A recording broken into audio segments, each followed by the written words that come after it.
Thanks for tuning in.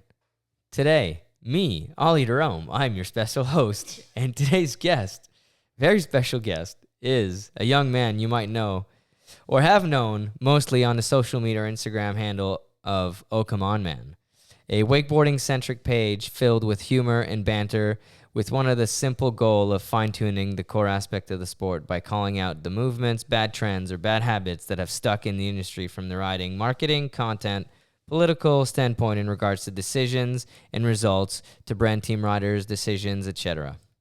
A huge advocate in thinking outside the box and a big supporter of the riding progression on the water with full-length video projects, filming, winching, content creation, and some more.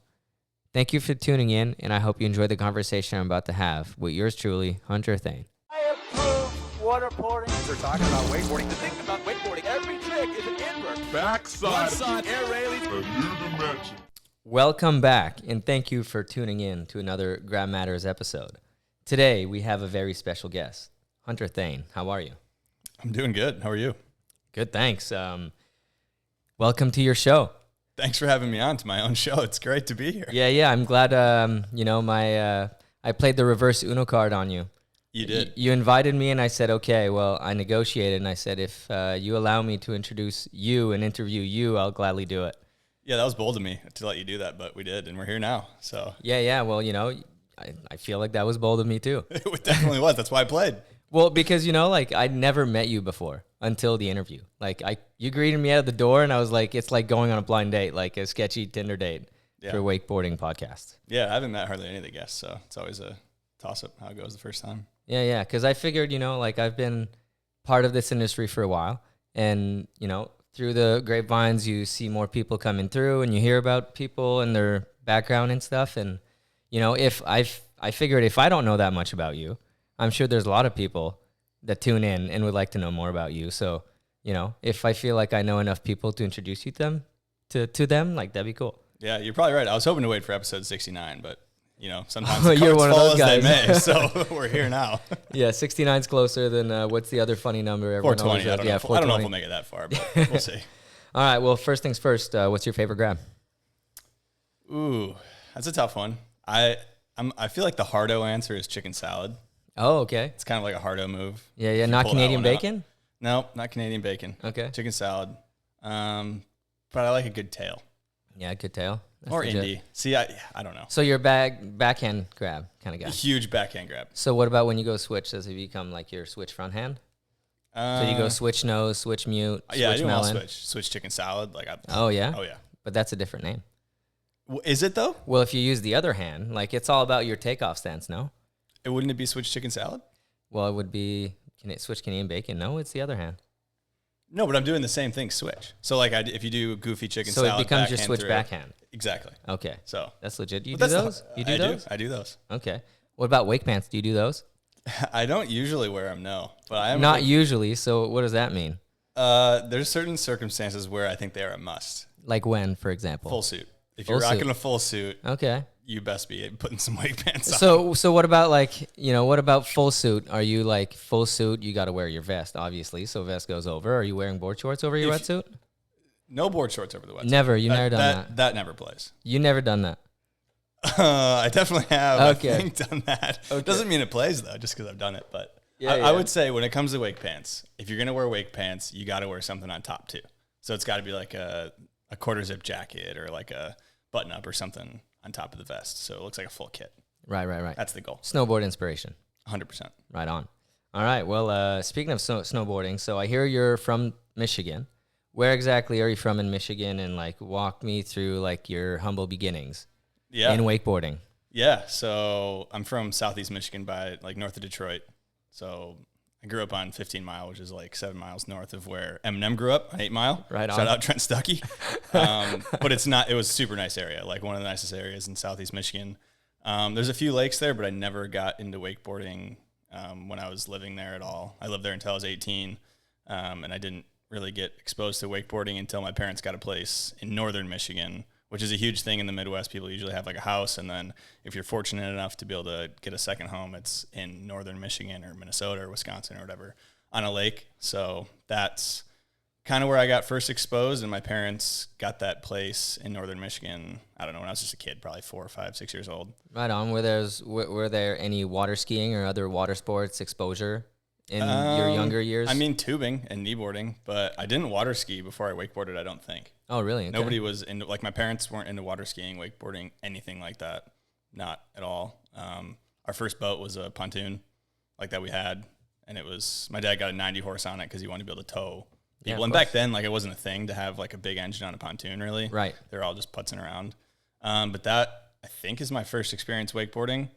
And it was on just some shitty old board in our cousin's shed, who were also on the same lake, but wasn't anything that like anybody else did. It was just sitting in the shed, and I was like, oh, try it. You just tried a new experience, a new hobby just for try. Probably saw someone do it on the lake, and I was like, that looks cool. So did you already have like a snowboarding and or skateboarding background before that? Like, what about like being sideways younger? What kind of other sports did you do like that? Definitely. So snowboarding and skating. I mean, my family, again, my parents weren't snowboarders or skiers at all growing up, but they got into it as me and my sister were getting old enough to be able to do sports, just as a way to like bond in the winter, take trips and stuff.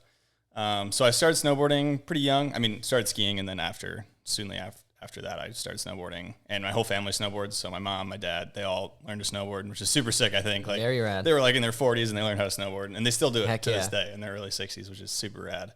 So snowboarding, skating, I just got into with my buddies in elementary school, middle school, high school. Like, I was never good, but we always skated around, and I did a little longboarding at a point in my life too. So I mean, part of those sports is also like the lifestyle, right? Like, you kind of get to cruise around and kind of do what you want to do. 100%. Yeah. And it was like, I was never football, basketball. Like, I played basketball, elementary school, played one day of football, and I was just tiny. I just got demolished, and I was like, this is... You used to be Ollie size? Yeah, I was tiny. In middle school, I was tiny, dude. I ran track. So I did a couple different sports. In high school, I did 4 years of cross country. Again, wasn't very good, but I wasn't bad. But well, you're doing it. I was doing it. But like at the end of the day, it doesn't matter how good or bad you are. Like, if you're, into something and you're taking part and you're participating and you're going for it, you're 100%. Yeah. And I didn't really care. That's what matters. You're just doing something, right? Yeah. Like, I never cared about being good either. It wasn't for anything. It was never really anything like that to me, at least. Right on. So, you said you weren't into team sports too much. So what about the Red Wings? I'm a Montreal Canadiens guy. So you're going to tell me original 6 team. Are you a Red Wings fan? Yeah, I always said I was big Wings fan until, I don't know, they stopped making the playoffs in like 2012, 2013. Oh, so like 14, Yzerman, 15, Fedorov, 1991 combo? Yeah, more so like 2008 Cup. Okay. I mean, big fan. In the later runs. Yeah, later runs because I was older. I wasn't, I wasn't there for like the late 90s of it. I was just a little kid, so. Right on. What about college football? That's big here in the States, eh? It is huge here in the States. I went to... So like Michigan and Michigan State are the 2 big teams in Michigan. I didn't go to either school, so I'm not a huge fan of either. Okay. My sister went to Michigan State, so I'd probably lean that way. Okay. But I went to University of Utah, and they have a pretty good football team, so I'm a big fan of them. Nice. Yeah. Right on. And were you part of a frat there? I was not part of a frat. No? No, I've never been in a frat, no. Because, I did some research. I watched some videos, and it looks like you're a big beer chug guy.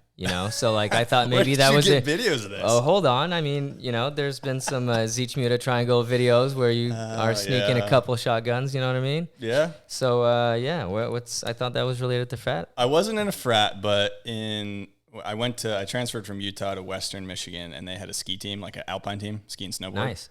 And they did like downhill slalom, I guess. We weren't really into the racing part of it. We would go because you had to do the race to be on the team, but it was basically a frat, but like ski and snowboard version. Right. And so you can imagine the shenanigans. Yeah, I'm sure. So. Well, I never got to experience that here in the States, so I just figured, it's always interesting from the outside, like the whole like college experience type thing. Yeah, it's pretty wild. I didn't go to a huge college or anything, so So was it in Utah that you grew your snowboarding knowledge, or was that prior to?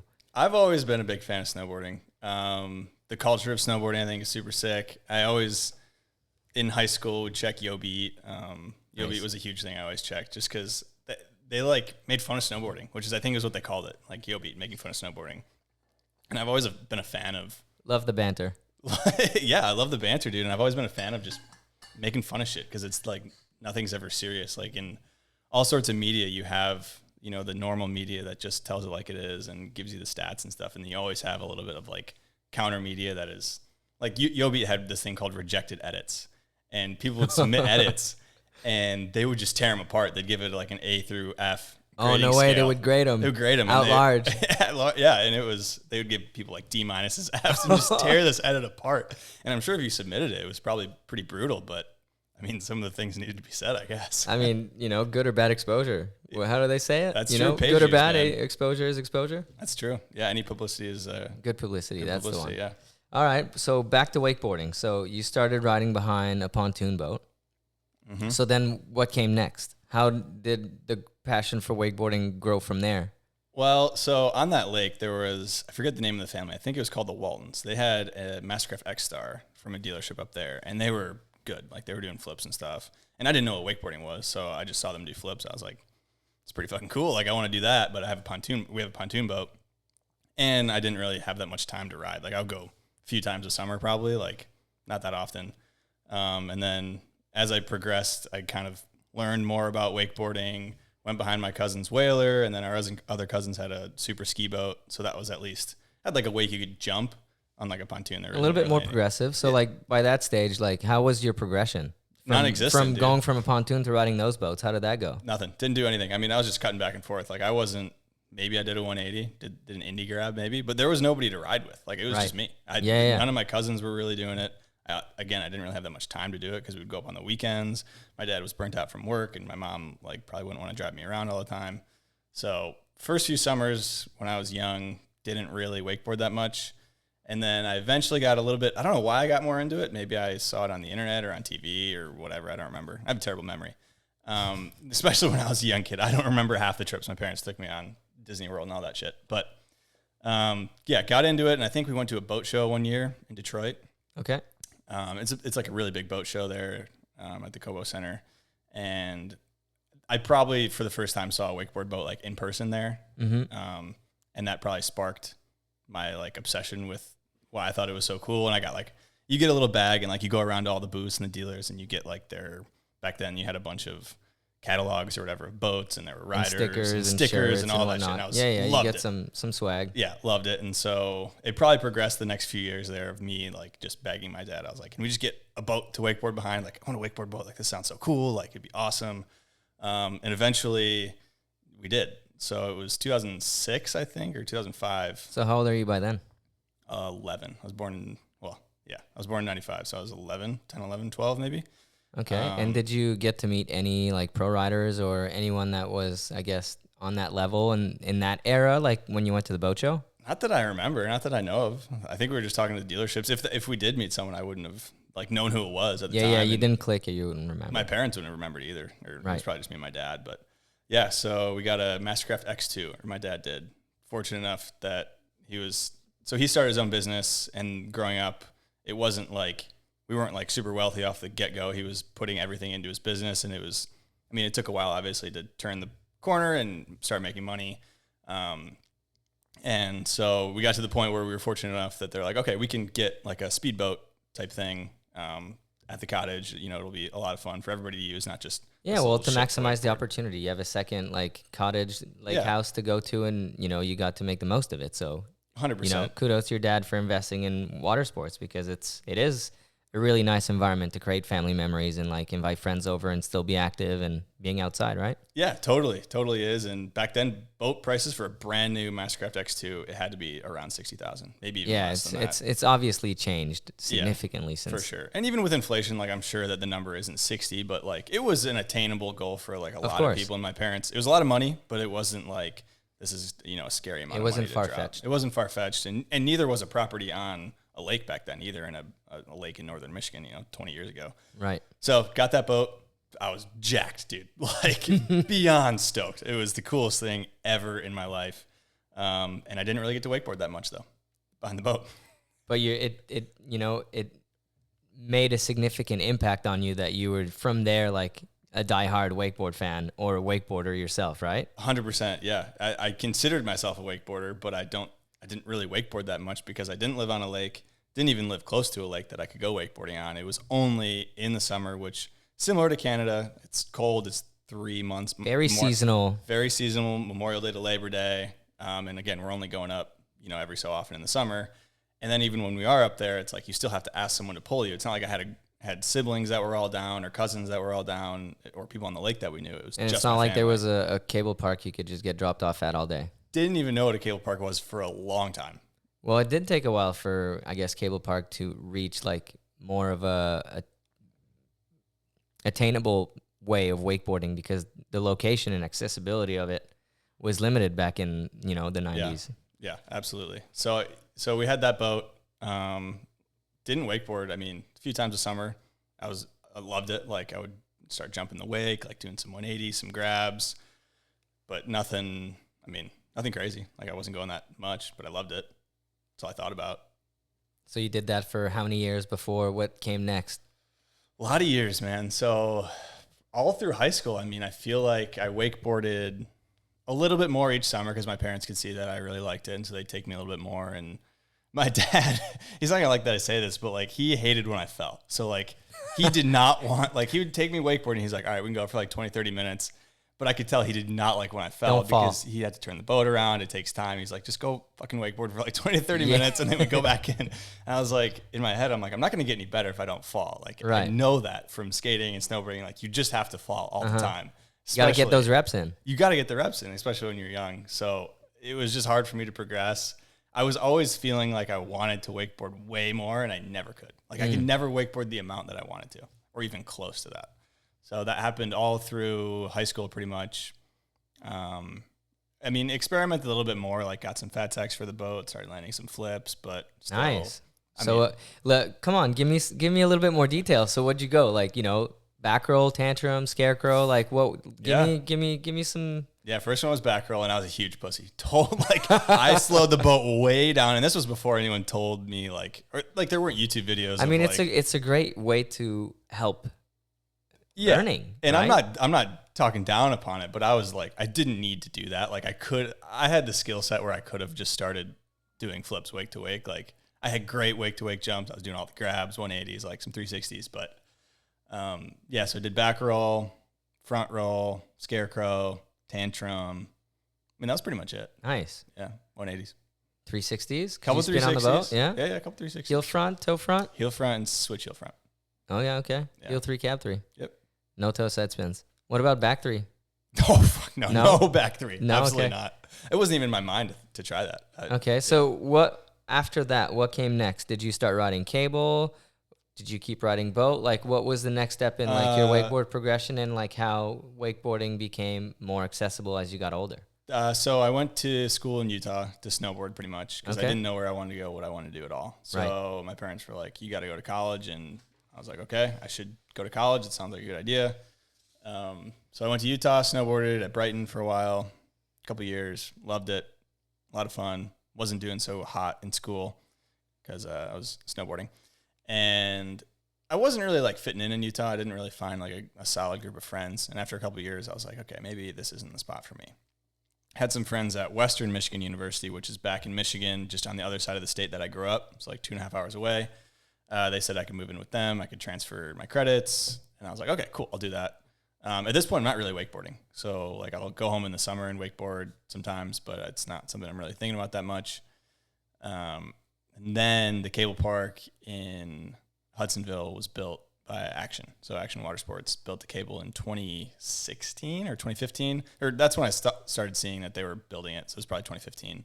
And I was like, okay, this is awesome. Like this is an hour away from my college. Like I can get a job here in the winter or summer and I can go ride there all the time. Like finally I'll be able to ride as much as I want to.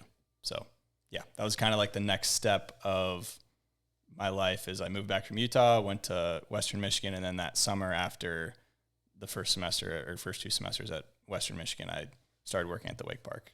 Very cool. 2016, I think. Okay, so you're getting a little older. You've done all of your wakeboarding kind of basics on the boat, especially.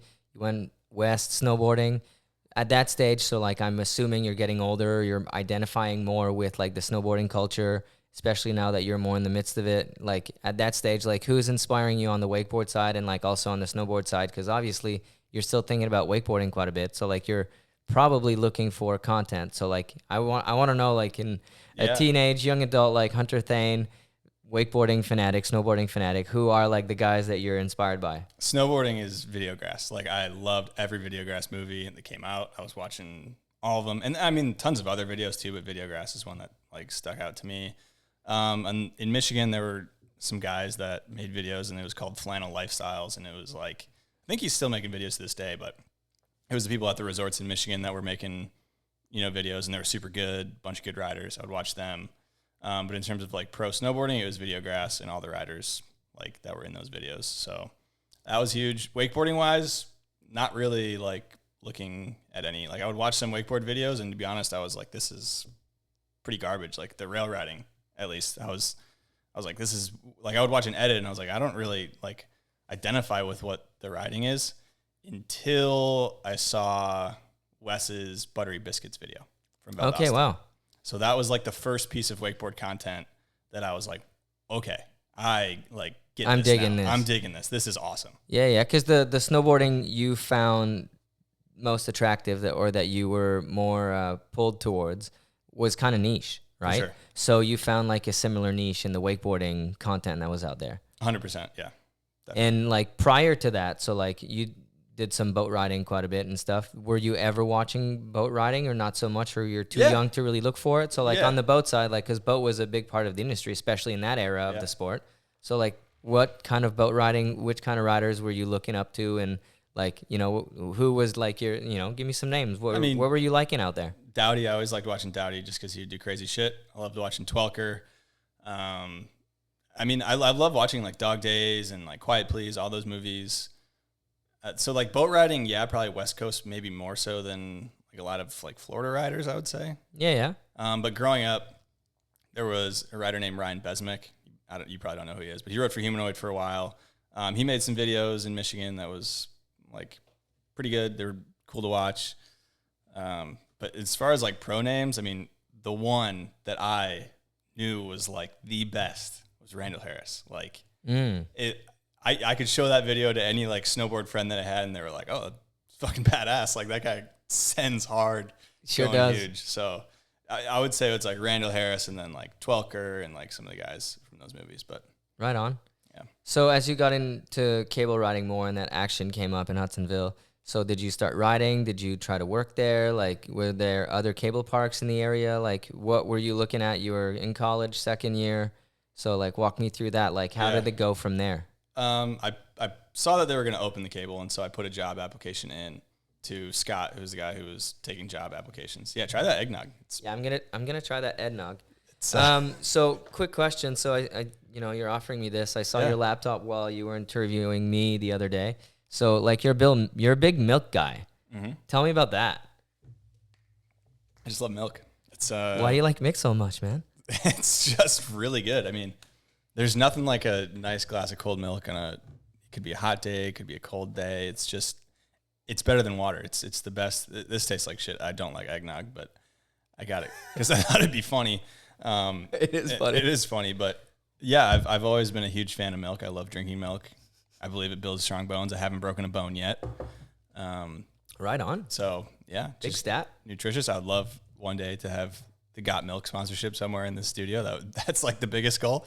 Heck yeah. But yeah, I think I've reviewed over 70, 80 milks now. Whoa, milk review. Yeah. Wow. What identity do you do that under? Hunter Thane. Yeah, on Instagram, so like on milk Instagram? reviews. Yep. Yeah. You see my story highlights. I think it's the first one. You can go ahead and swipe through. If you're looking to make a milk purchase, I would recommend at least spending a couple minutes and kind of seeing what piques your interest there. And it's specifically some to avoid. Fun fact, loves the milk. Loves milk. Yeah, definitely. Right on. Okay, well, let's dive into a Patreon question real quick. Okay. So, you've worked at Action. You haven't gotten there, but like I think that's a good way to get into it. Yeah. Your friend Scott Ferwerda, he wants to know, a pizza has ingredients that make up pizza. How are you the ingredient to wakeboarding? Wow. Okay. That's kind of I don't know where to go with that. Yeah. Well, I mean, I just saw that when I watched the video this morning, actually. Okay. Quite funny. Really, really good banter. That made me crack up. I wasn't quite ready for it. I didn't know what to expect. I think I know what you're talking about. You don't necessarily have to go too deep into it. I just really wanted to introduce Action and Scott, because I know he's been part of your upbringing within the industry more in depth with the... I think that's from a video. Is that the video you watched this morning of me at the cable? Yes. Okay, I'll put that video in, even though I really don't want to. But you know what? Like, that's the price to pay to come on your show. I will. So, yeah. I don't know. I would say Well, I'll just tell you guys as they watch it. Like, I didn't know what to expect, and then I see it's the 4th of July. I can't remember which year it is. And then Hunter just comes in very America style. American pants, American just shirt. Puts on a character and, gives everyone a good giggle. Yeah. But that was my segue into Action. So talk to me about Action. It just popped up. Yeah, so I didn't know what cable wakeboarding was. I mean, I'd probably seen it here and there. Like, I'd seen it in videos, but I wasn't like, there's no cable parks in Michigan. I mean, Wake Nation was probably there, but I'd never even Googled it, never even thought about riding a cable. Half the reason is because most of the rail riding I saw was like kind of Zeechy, and at this point there probably weren't like a ton of flex boards out there, at least that I was like exposed to. It was just a bunch of like 3-stage rocker boards that all the people were riding that I saw. I remember those days. I had to do lots of rail riding on foam boards. Boards. Where it's a press, but you're just leaning onto that one. I mean, we were also riding rails behind like a jet ski or PWC, right? Mm-hmm. So like, and I saw that too. That was a different generation, but that's a big part of rail riding in the sport. Huge. And I saw, PWC riding on rails and stuff, and I was like, that would be cool, but I would never be able to build a rail. Like, my parents wouldn't be down with that. My lake we were on probably wouldn't be down with that. So like rail riding on a wakeboard, didn't think about it. Especially not winching. So started working at Action because I put the application in, went there for training, and they were like, okay, cool. Like, we're kind of building the cable, finishing touches on it, and then open.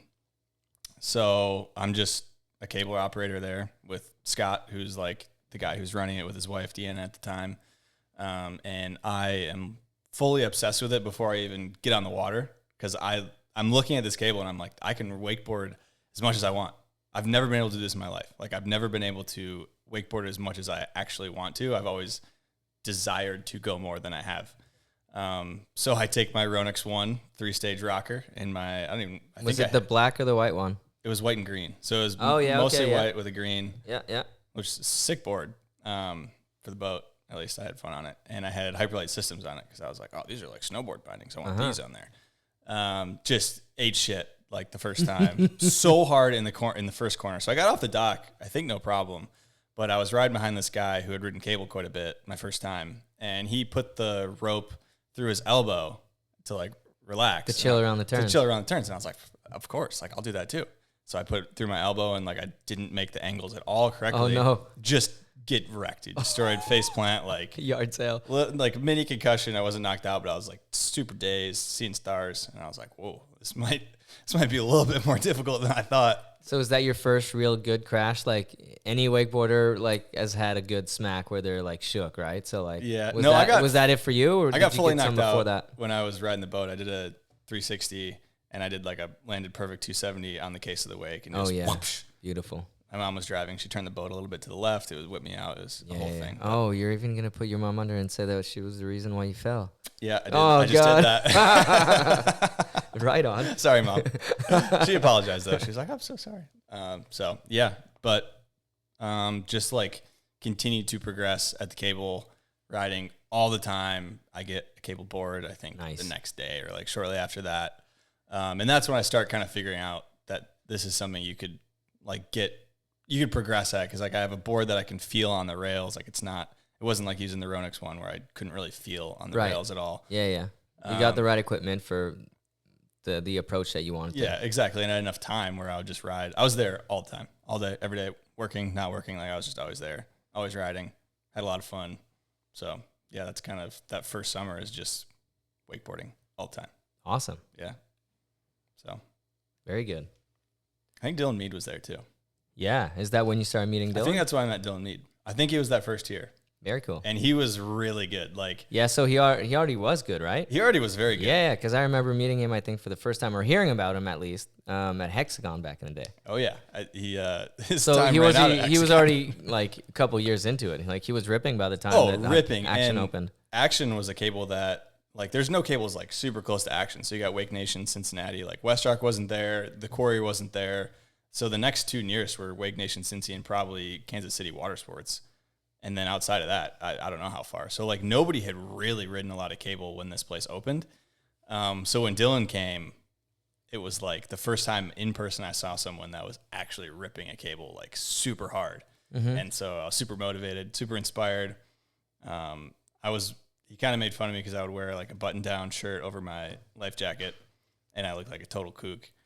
I thought I looked good, but we started riding together, and he kind of exposed me to what wakeboarding, like the cable side of wakeboarding is, and like there's so much more to it. Like he told me about Gyptopia, like Valdosta, like all these parks, and I was just like, there's a whole world that I wasn't exposed to and all I had no idea about. So that first summer, I was just like dove in head first, rode all the time, wanted to learn everything I could about cable wakeboarding. Nice. So not just like riding on the water, but also like knowledgeable of like the sport in the industry and the people that are a part of it.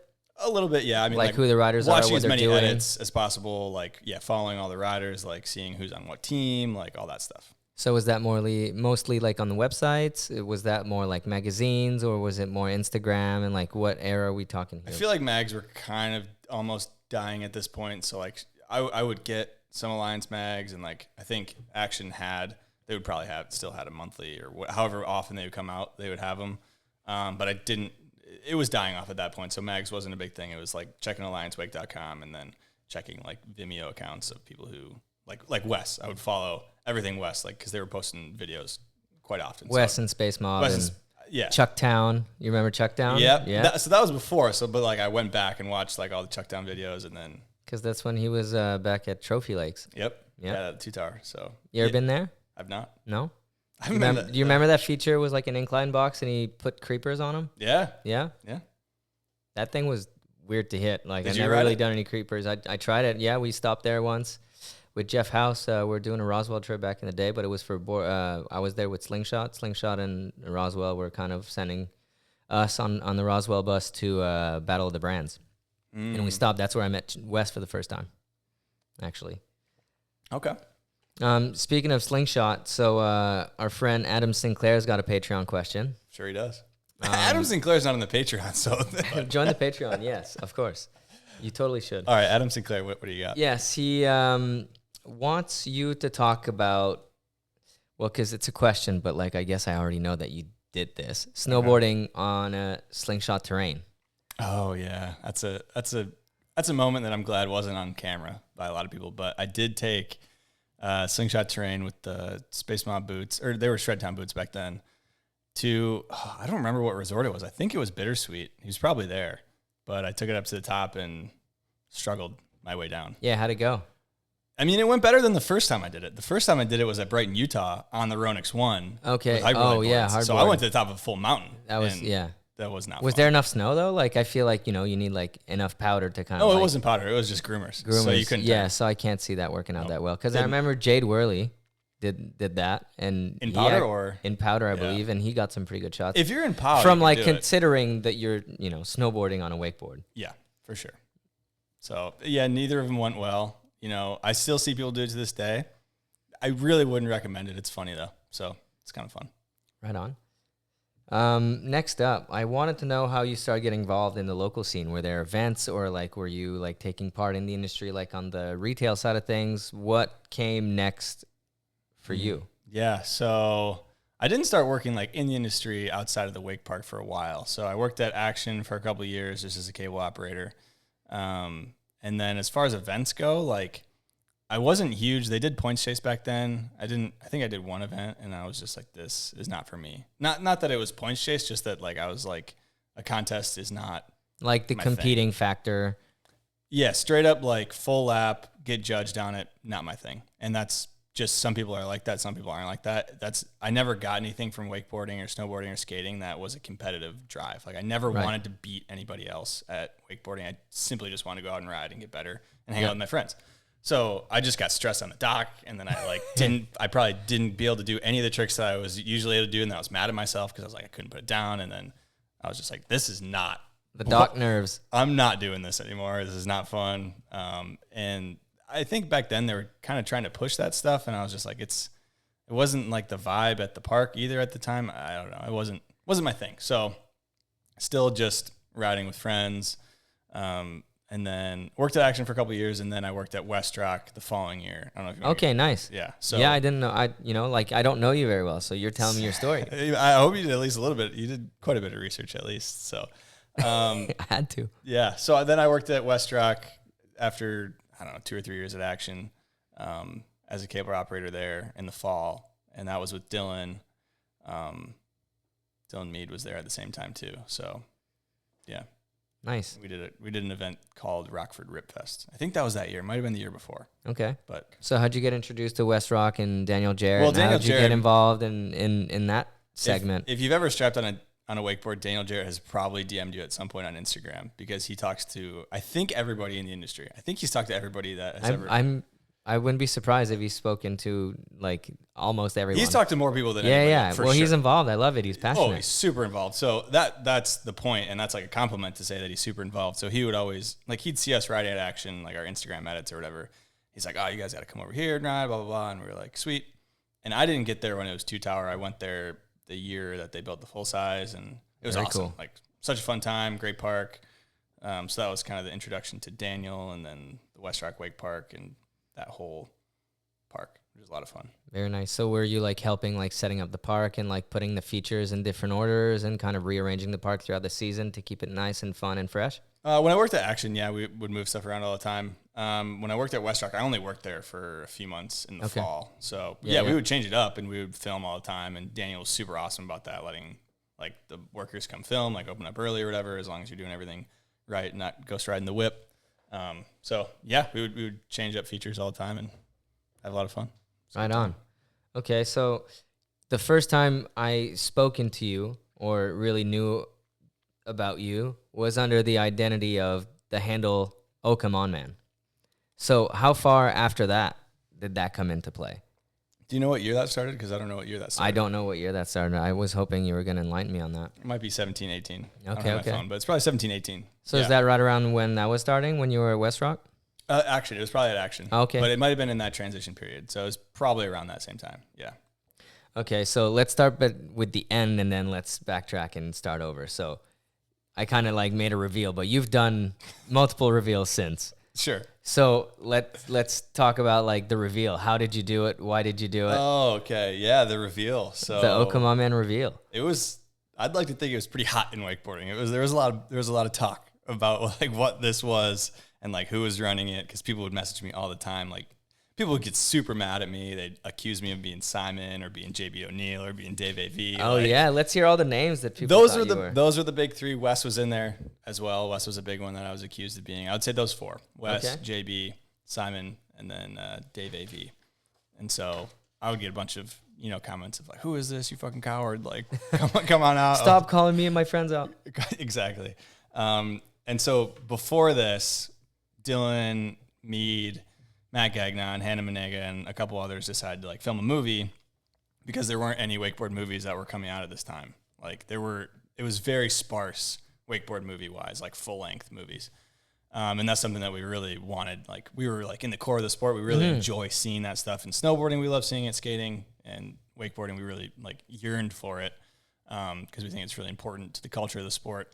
Of course. So it was probably Dylan and I one day, and we were talking shit about how nobody's making a movie. And Dylan and I don't know who came up with it, but he's like, all right, well, let's get off our ass and like film a fucking movie then. Like, if we're just going to sit on the sidelines and talk shit, like you should do something about it. And so we started filming for a movie the summer leading up to this reveal. And what project was this? It's called Tape.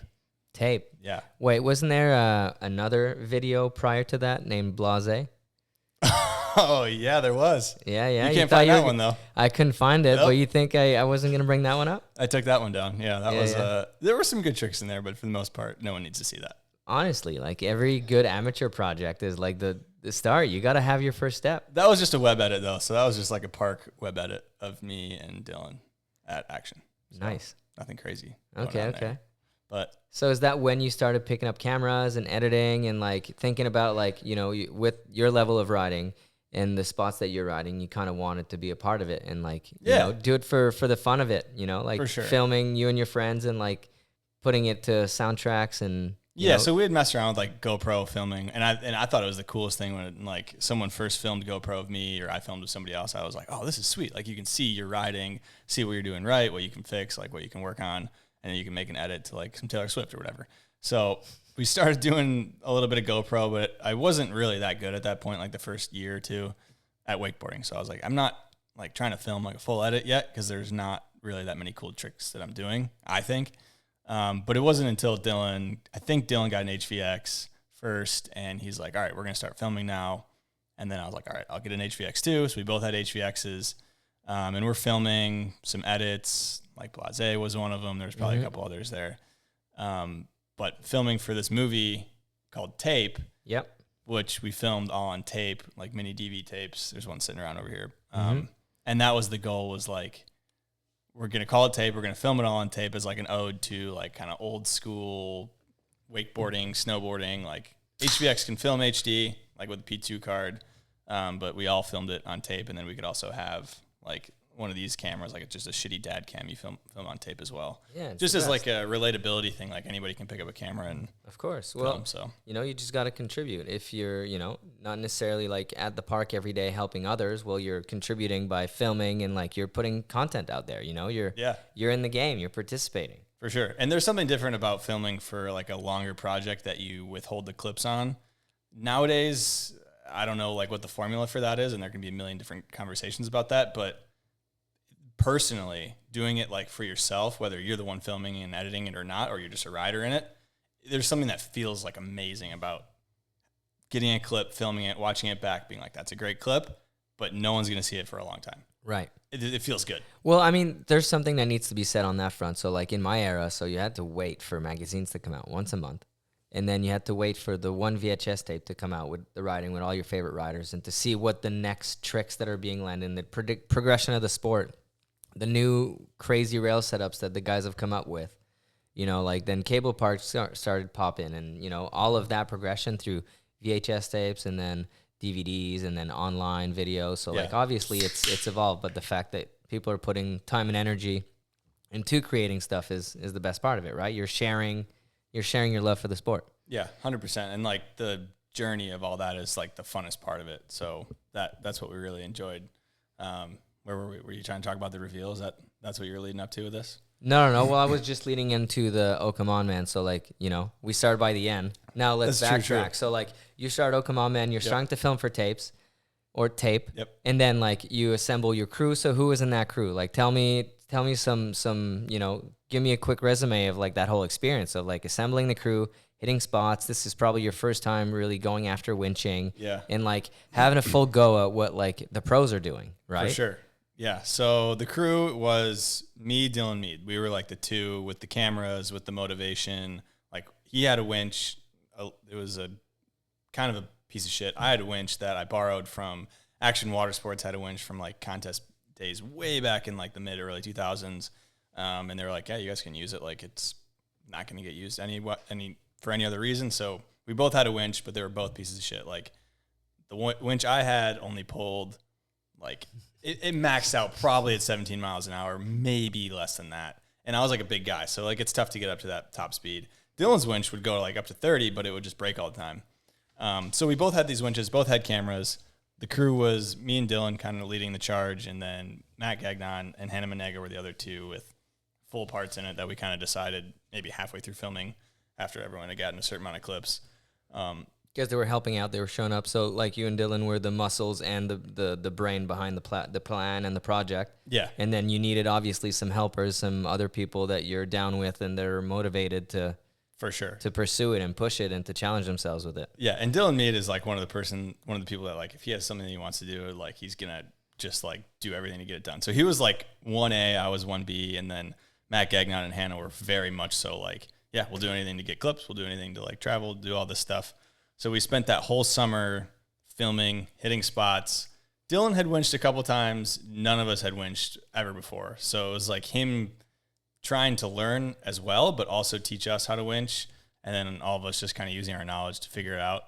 That's why some of the spots in that movie are a little sus. They're a little small because we hadn't hit anything before and the winches were kind of POSs. But yeah, we were just like scoping as many spots as we could find. Like if we could hit it, like we would. And The we full would get a clip. experience. So you're scoping out spots. Dude. You're looking at how you're setting them up. Like, do you Yeah. need a kicker? Like, is it a kick out? Like, also the fact that like you're worrying about all these things, but you also got to get psyched to like actually put it down when it counts, because the risk factor is always present. Yeah. Correct. 100%. Yeah. So you're also like learning the curve. So like you got to choose your spots accordingly. Mm-hmm. Yeah. Yeah. So there's a lot of fun. Like, it was a lot of experimentation. Like, Dylan would figure out like, all right, the winch has got to go here. This is where you start. Like, you can do a dry start if you want, or you start in the grass over here, hit this. Like, most spots we didn't really mess with the kicker just because we weren't like quite there yet. There were some kicker spots, but for the most part it was like, Well, it's a learning natty curve, spots. right? So like it's extra time and effort and work to like Yeah. put it in, set it up, ride it properly, like actually make the shot, Yeah. survive the experience enough to be able to pull everything out safely and then go home and, or to the next spot. Exactly. And there's a lot more when you start involving a kicker. And there's like a little bit, like I was talking to Felix about it, something about like natural spots of you just set the winch down and then you can hit it on your wakeboard, ollie, whatever, hit a drop, hit a wall ride, grind something. Like that's a little cool aspect of it too. For sure. So, And you get to, it's a way of interpreting your riding. When you're riding like the public park, then, unless you're really coming up with crazy lines, like you're basically riding the same stuff that everybody else is riding. exactly. When you're going winching, you get to challenge yourself with something that, you've never done before, because like hitting a spot is always different from one to the next, although some can be similar. But you're really putting yourself in new environments, and you're really pushing yourself, because it's kind of like a make or break type thing. 100%. And I think some of the coolest parts or moments we had while filming for like this project was nobody had ever wakeboarded on the majority of the things, if not everything that we had hit like in that. So they video. were all like virgin spots, basically. Had to be, because like, I mean, I had watched enough Michigan wakeboarding that like Michigan winching spots, not a huge thing. And like if Shredtown or if like RAF or like a big rider would come in through the Midwest, like they wouldn't be hitting the spots we're hitting anyways, because they're not huge. So I really don't think any of these spots had been hit by anybody before us, or even seen by anybody that was wakeboarding before us. So that was like a really cool thing that I remember us talking about. Like, this is cool. Like, nobody's wakeboarded here before. We are. This is awesome. Yeah, of course. There's always definitely that sentiment of like, doing something no one else has ever done before. Yeah. Like, I can just 50-50, but nobody's done it. Right, exactly. So, New spot. exactly. Yeah. Well, have you done your homework to see if any wake skaters had hit some spots before? Or they weren't very wake skate friendly? Because I know there's a lot of ledges that you guys have done, like side hits where you gotta. I mean, I knew a couple wake skaters. There was a guy named Marco from the east side of Michigan that was a wake skater, and he had hit some spots in Michigan. And I'm sure, I mean, there's probably people who had hit some spots that we hit on a wake skate, but I don't know. I don't really think so. Like, quite a few of them weren't like for wake skating. Some of the ledges might have worked out for wake skating, but it was maybe a little shallow or close. I don't know. Yeah. But Quick question: how fast does the action winch go? I think I think it was probably around 17. We'd have to clock it though. It might be lower than that. It might be 16, 15. Right on. Yeah, you'd have to butter as far as you could just before the spot and then go straight. Get up Okay. to speed. I think this is a good tangent to kind of jump out of the whole wake timeline. All right. Okay, so your good friend Matt Gagnon. Yes. Who is this guy? He's your friend. Tell me about Matt. Yeah, he worked at West Rock in the quarry cable parks in Illinois, and he was one of the guys in that movie with us. And he was just he's a super motivated guy. Like, he is a football player, like on a wakeboard. That's how I describe him. Right on. Like, very much so. Powerful like, and stocky, muscular. powerful. Yeah, like, yeah. Maybe not like style god, but like brute force kind of guy. Yeah. But he was motivated to winch. And we met him at West Rock when we worked there, and we just all clicked because we were all just trying to like do some crazy shit on a wakeboard. Just some and he was funny down. kids trying to have a good time. Exactly. So that's who this cat is. Okay, so like I said earlier, I noticed you're a big beer chug guy. I also see this on all of your episodes. So like my next question, you might expect it is, tell me about the Beer Olympics. Something that you take part in every once in a while. So there's two. There's one. Oh, there's two of them. Well, there's I like two that. separate things, but there was one in college at Western that Okay. we called it Beer Olympics, and we had a team. Everybody had teams, and there were different events you had to finish. And I would say the most, the pinnacle of the events was the boot chug. Oh, I don't know the if you're boot familiar chug. with the boot. Of course. Dust boot. I've done dust boot in a wakeboard binding, liquid force wakeboard binding Okay. with a DOS boot inside of it at Bro Stock I saw that on Lake of video. the Ozarks. Yep. And quick like tangent. I'll put that video It was in 'cause I found it was the really bad. golf tournament. It was a GoPro sponsored golf tournament.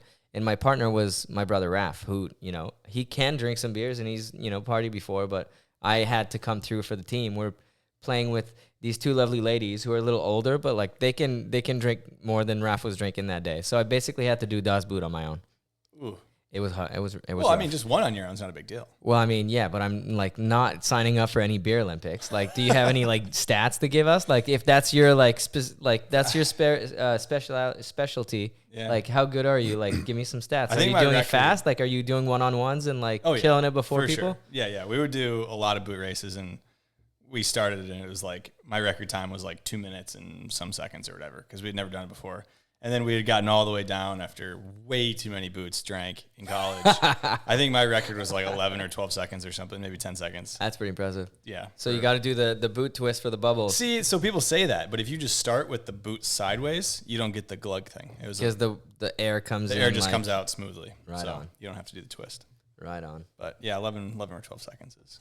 Okay, so I'm going to tangent back into, we were talking about the Okamman man. Yeah. So I remember having a specific conversation with you on Instagram DM.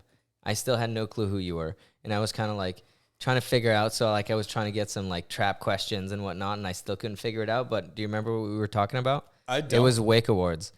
No, There was I a don't big remember. Wake Awards moment for Okamman man. I forget which year it was, but you were, I think 19.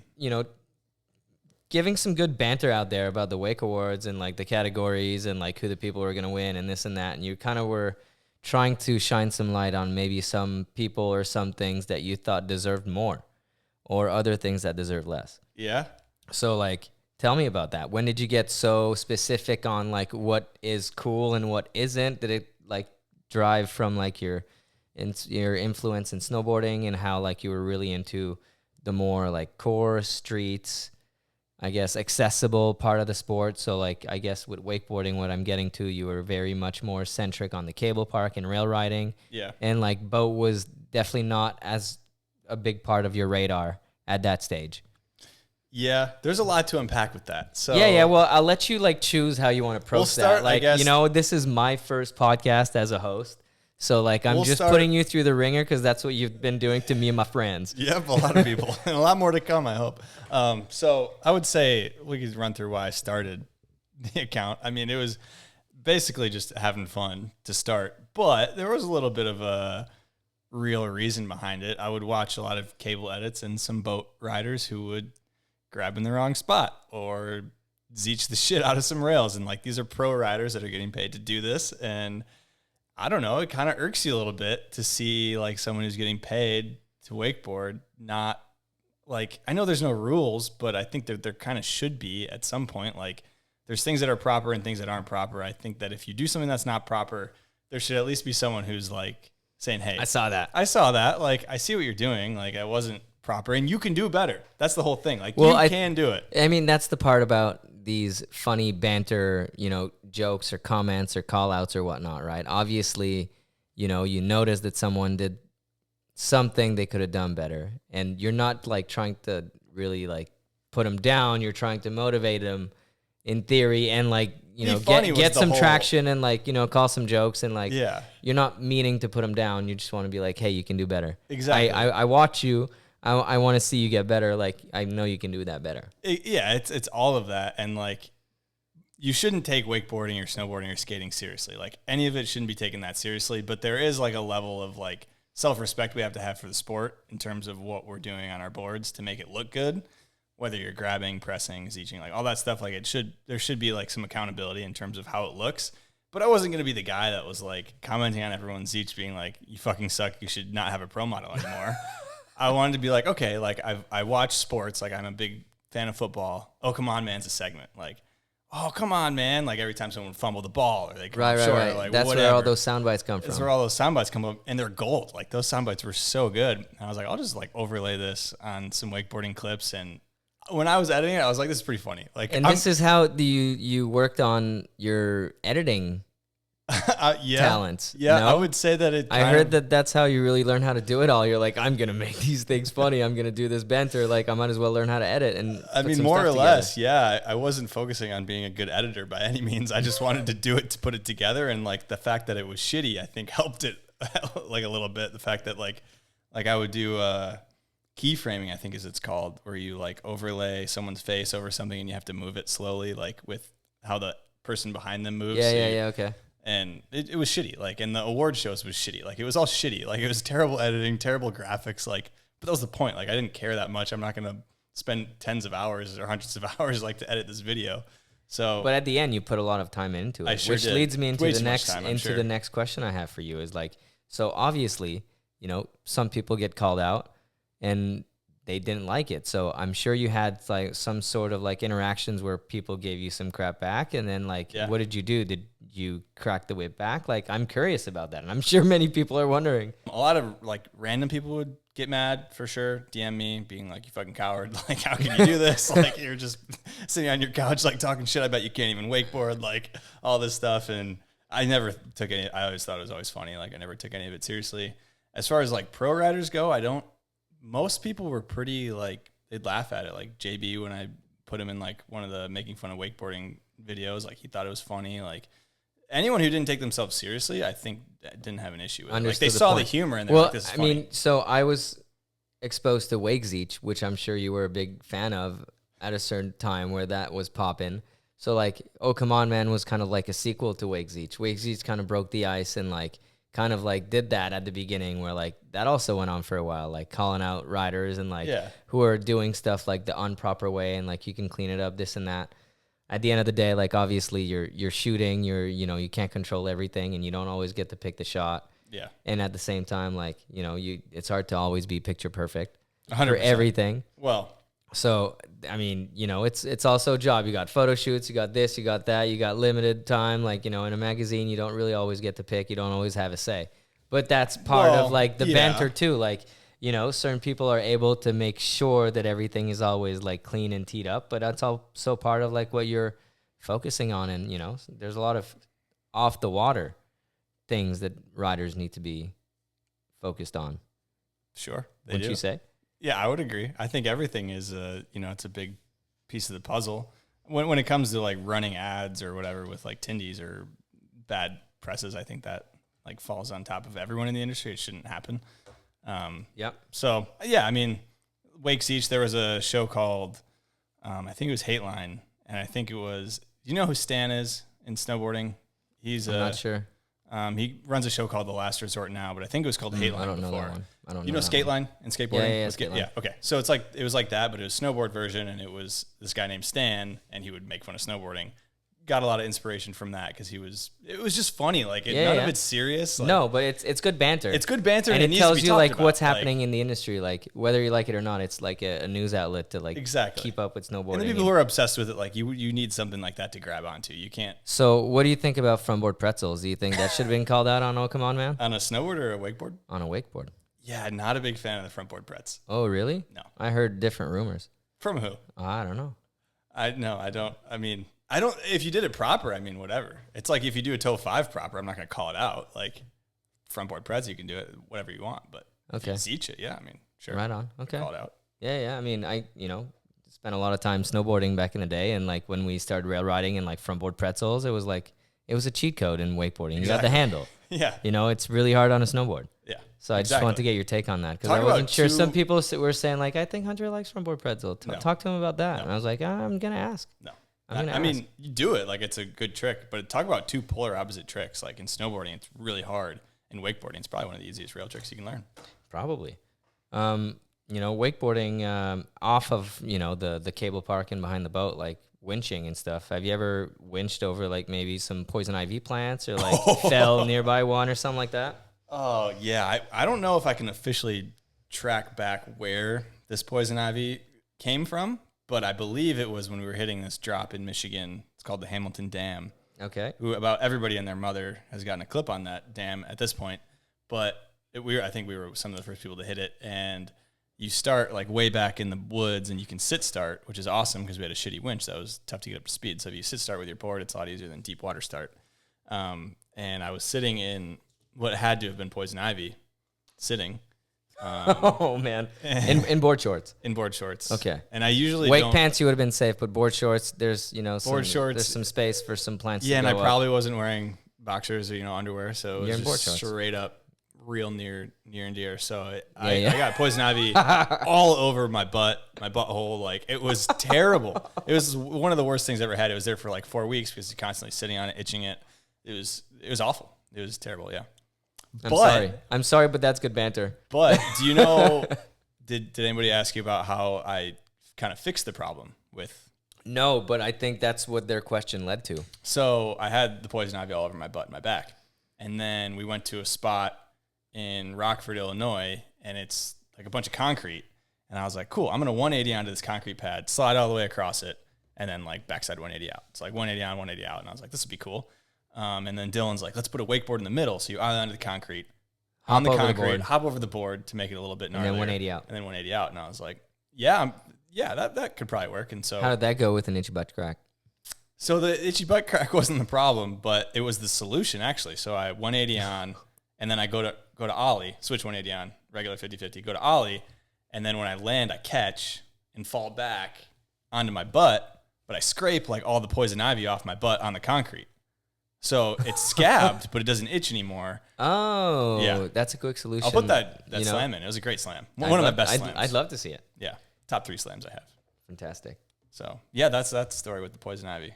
Definitely always check if you're winching. Make sure that they're like if you're allergic to poison ivy, make sure there's no poison ivy in the area.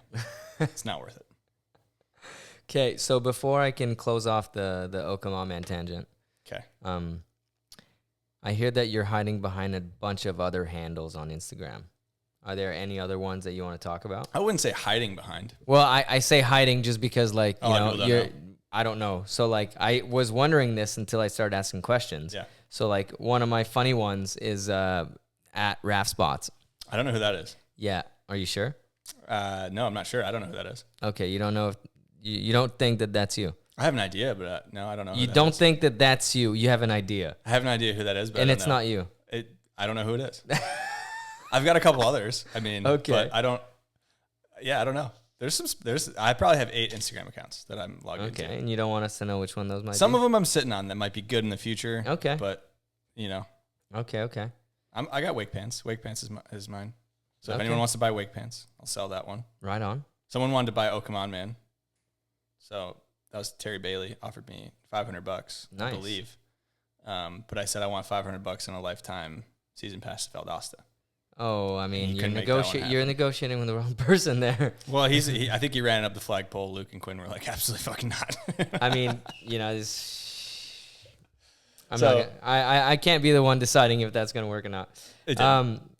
Okay, so I want you to power rank these 5 beverages. Okay.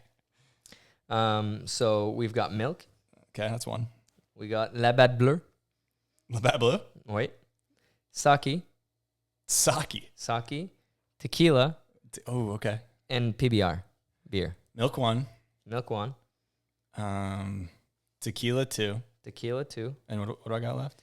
La Bad Bleu, Sake, PBR. Labatt Blue, Sake, PBR. Sake's 5. Sake's 5. Not a Okay, fan. not a big sake guy. Nope. So PBR and Labatt Blue will go PBR 3, Labatt Blue 4. Oh, okay, I don't like Is it Labatt Blue or Labatt La- Blue Light? Okay, Or Labatt so Blue Ice? so I'm a Quebecer. I've never seen Labatt Blue Light. I believe that is an American thing. It probably is. You're probably right. I would say I'm a bigger fan of Molson than Labatt, but Yeah, okay. yeah. That's legit. I mean PBR Bladdies, like they're right next to each other. Yeah, right on. Okay. So I got a Patreon question from our boy Daniel Jarrett. He wants to know, what is your biggest pet peeve in wakeboarding right now? Man, biggest pet Of all peeve. people, I love that Daniel's the one that asked me that. Yeah, of course he is. Oh man, that is I don't know. I should have thought about that one before I came on this podcast because Yeah. there's probably several good answers for that one. Pet peeve. People not hyping each other up is definitely a tough one that I see. People are doing not what? Not hyping each other up enough. Like, Okay. Not enough camaraderie. yeah, maybe not enough camaraderie. You got to have some more camaraderie, I think. Like more cohesiveness between some of the aspects of the sport. So like cable riders seeing boat riders do things, boat riders seeing cable riders do things. I would say that's my biggest pet peeve. Like, yard sale is one of the coolest events. I would love to see some boat riders go to yard sale. Double or Nothing is one of the coolest like boat events. I would love to see cable riders go see Double or Nothing. Well, this year was a very strange scenario because they were held exactly on the same day. I've said my piece on that. I was literally on the road for work, and I was going back between the live stream of like the cable event and live stream back to the boat event, and I was able to catch Thomas's double, and I was able to catch ladies finals, but I didn't get to catch the men's final. I watched it all afterwards, but I was like, man, these are both Red Bull events. Are on the same day, like that's not optimal. I understand like how it works in the industry, and it's not always easy to like make it a perfect schedule for everyone. I would say event scheduling, that's probably biggest pet peeve. Like that should never happen. There should be some form of, and maybe somebody should do this, I don't know if somebody's working on it, but like a cohesive event schedule where like these marquee events in wakeboarding, which are Double or Nothing, yard sale, like LAO, there's a lot of events that are like, I'm sure some people would have a different opinion. You know, there's a lot of events going on. How do you give, I guess, the number one pick in the importance to one or the other before another? You know, there's IWWF events, there's WWA events, there's like marquee events, like you're saying. So like it's hard to. There's only so many months this summer. It is difficult, but there should always be a way. There is a way. So that's the thing. Like there is a way, and people, some feelings might get hurt that like your event isn't as big as Double or Nothing, or your event isn't as big as yard sale to the sport. And that's just the conversation that needs to be had between people who aren't scared to have that conversation, I guess. Right. So that's my biggest thing I would say is event. Like I could come up with quite a few probably, but like event scheduling is something that, because I would love to see the cohesiveness of the sport of people going down to yard sale or going up to yard sale down to Double or Nothing, maybe weekend after, stuff like that. Right on. Off the top of my head. Okay. So we're talking about events. Is it yours? I don't know if that's my phone or not. Let's take a time out. Yeah, let's take it off and go take a pee. And we're back. All right. So we were leaving off with the second part to Daniel Jarrett's question about what are your current pet peeves in wakeboarding. Yeah, and it's tough to think of on the spot, but the other one I had is riders not filming parts. So I'd like to see more of that. Yeah, well, okay. Well, I'm gonna circle back to video parts. Okay. So we can circle back. We'll table that one. We'll put a pin in it. Well, yeah, exactly. We're just gonna set it there. Use all the business buzzwords. Yeah.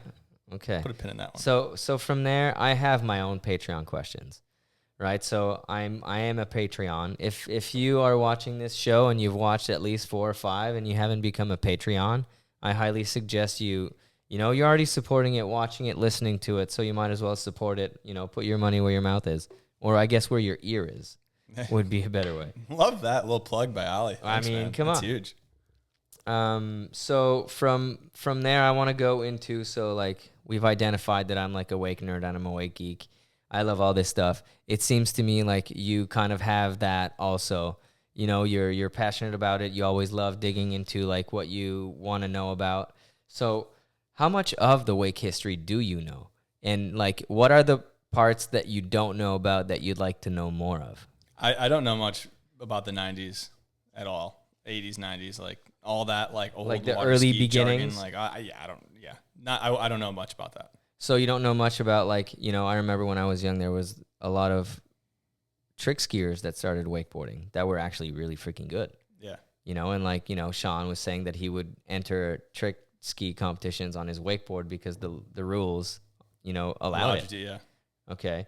So like part of that, like, do you know like the next generation? Like, have you watched Retrospect, Scott Barley's documentary? Do you know about like those, like that era with, what was going on with like Gator and like the first, I guess, twin tip and like that generation? Do you know much about that? I would say dabble, but no, I wouldn't. If you were to ask me questions on that, I wouldn't be like, yeah, I know. No, but like exactly you have.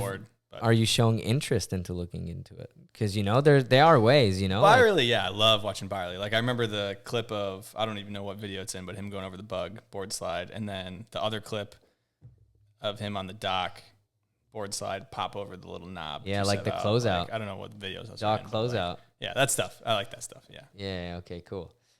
So what you're more into like the rail riding history of wakeboarding? Yeah.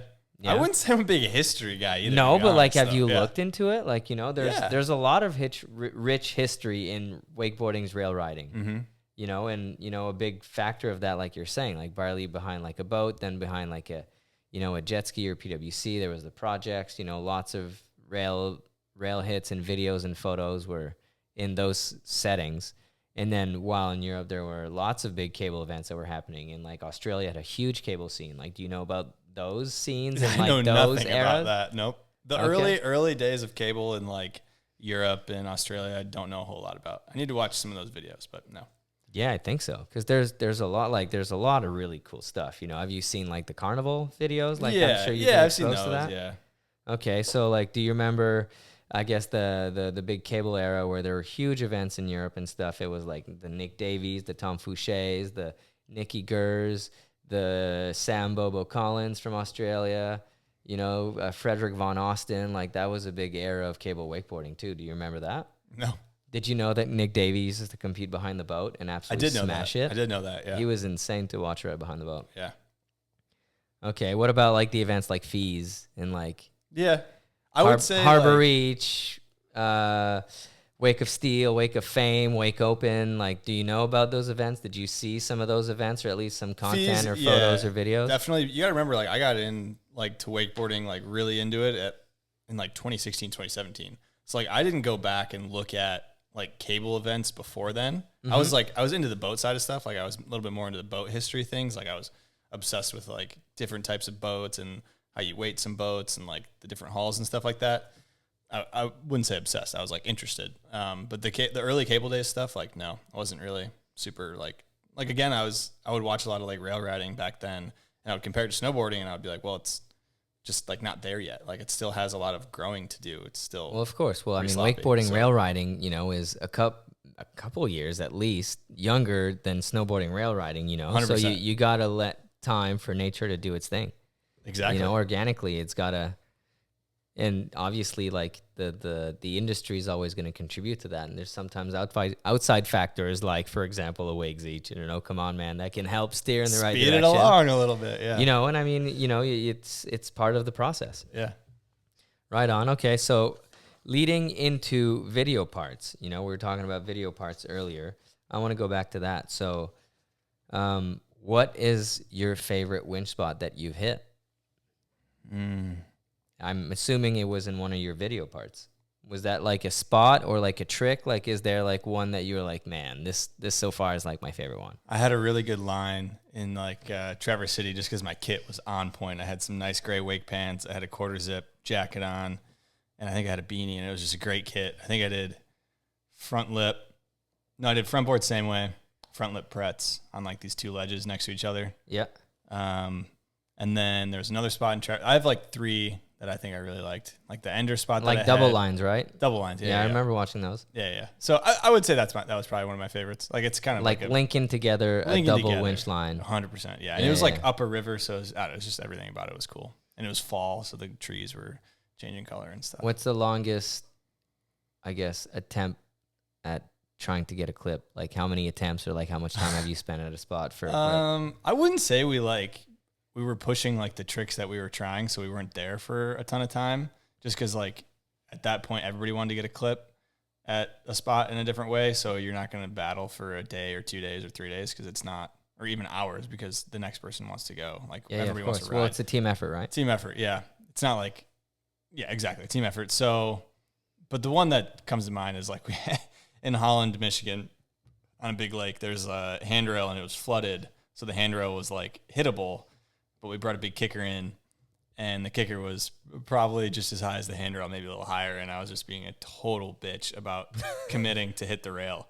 And I was just like, not like I was getting like 4 feet of the rail maybe, and this rail's like 300 feet long. And so I was just constant time again. Like, there were quick goes, like, because I could walk back on the concrete, strap in, go, walk back, strap in, go. But that was way too long for that. And so finally, just one time I committed to going over commit, so you go on the other side of it to have the worst thing happen. And it wasn't bad at all. And then I ended up sliding like 10 feet of the rail or something terrible. And that was the end of it.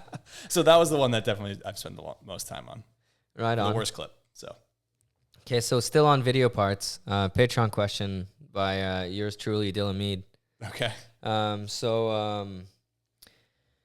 Apparently rumors say that you have a few tricks in the bank you're sitting on for probably your next video part drop, which is rumors have it that is dropping 2024. That's coming up soon. Wow. Yeah, I said that a few years ago. Yeah, well, I do have a couple clips. Okay. But How many? How many are we talking a here? couple. I think I have And 2 or when's the 3. last time you added one to the inventory? A year. It's been a year since I added one to the inventory. But I'm hoping to change that soon.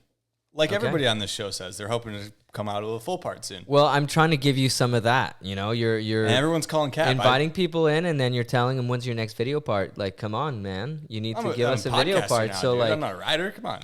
well, I mean, you. Fair I enough, hope though. I hope that you're riding. I will absolutely. I come hope out that with you're riding. one I more rode part. on this trip. You know.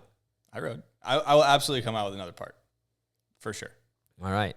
2024. I don't Better know be about good, and you better not zeech because people are gonna call you out. That. Well, what if I just do it all like super zeechy, like a bunch of tindies and television? Well, then I mean, it's just funny banter. But No, I will come out with another part. I definitely will. I got to rewinch. I gotta film a part if I got to rewinch. okay. And are you gonna input a boat trick in there? Because So- that's part of modern day good video parts. You need to have like Says who? says me. Okay. I mean, you want to have a solid video part. You need to have more than just So- one discipline. You know, like it I don't disagree. showcases a very nice background of your wakeboarding ability. If you have access to a boat, I think you should definitely put a creative, unique boat clip in. And that is my plan. So there's like, my parents still have that super old Mastercraft X2. So I had a dream that I would hit the wake, do like a 360 or something, because that's pretty much all I'm capable of on the boat. Right on. And then I'd build a massive rail on a sandbar. So you like go wake to wake, boom, rail, sandbar, and then boom, do another wake to wake trick. And that would probably be it for boat clips. But that would be absolutely included. That's tight. So Have you ever seen Rob Struharic wakeboard? I don't think so. So he used to be a CWB. So Conley, when they went with the identity of Conley Wakeboard CWB, Rob Struharic was one of their big riders. And he did this sick line gab back in the day. I forget. I think it was the Faction movie, Bump Films. Okay. Have you ever seen that? I don't That think was I the have, first no. VHS VHS, wakeboard movie I've ever watched. Rob Struharic did a sick line gab. Okay. I'm a big fan. Right on.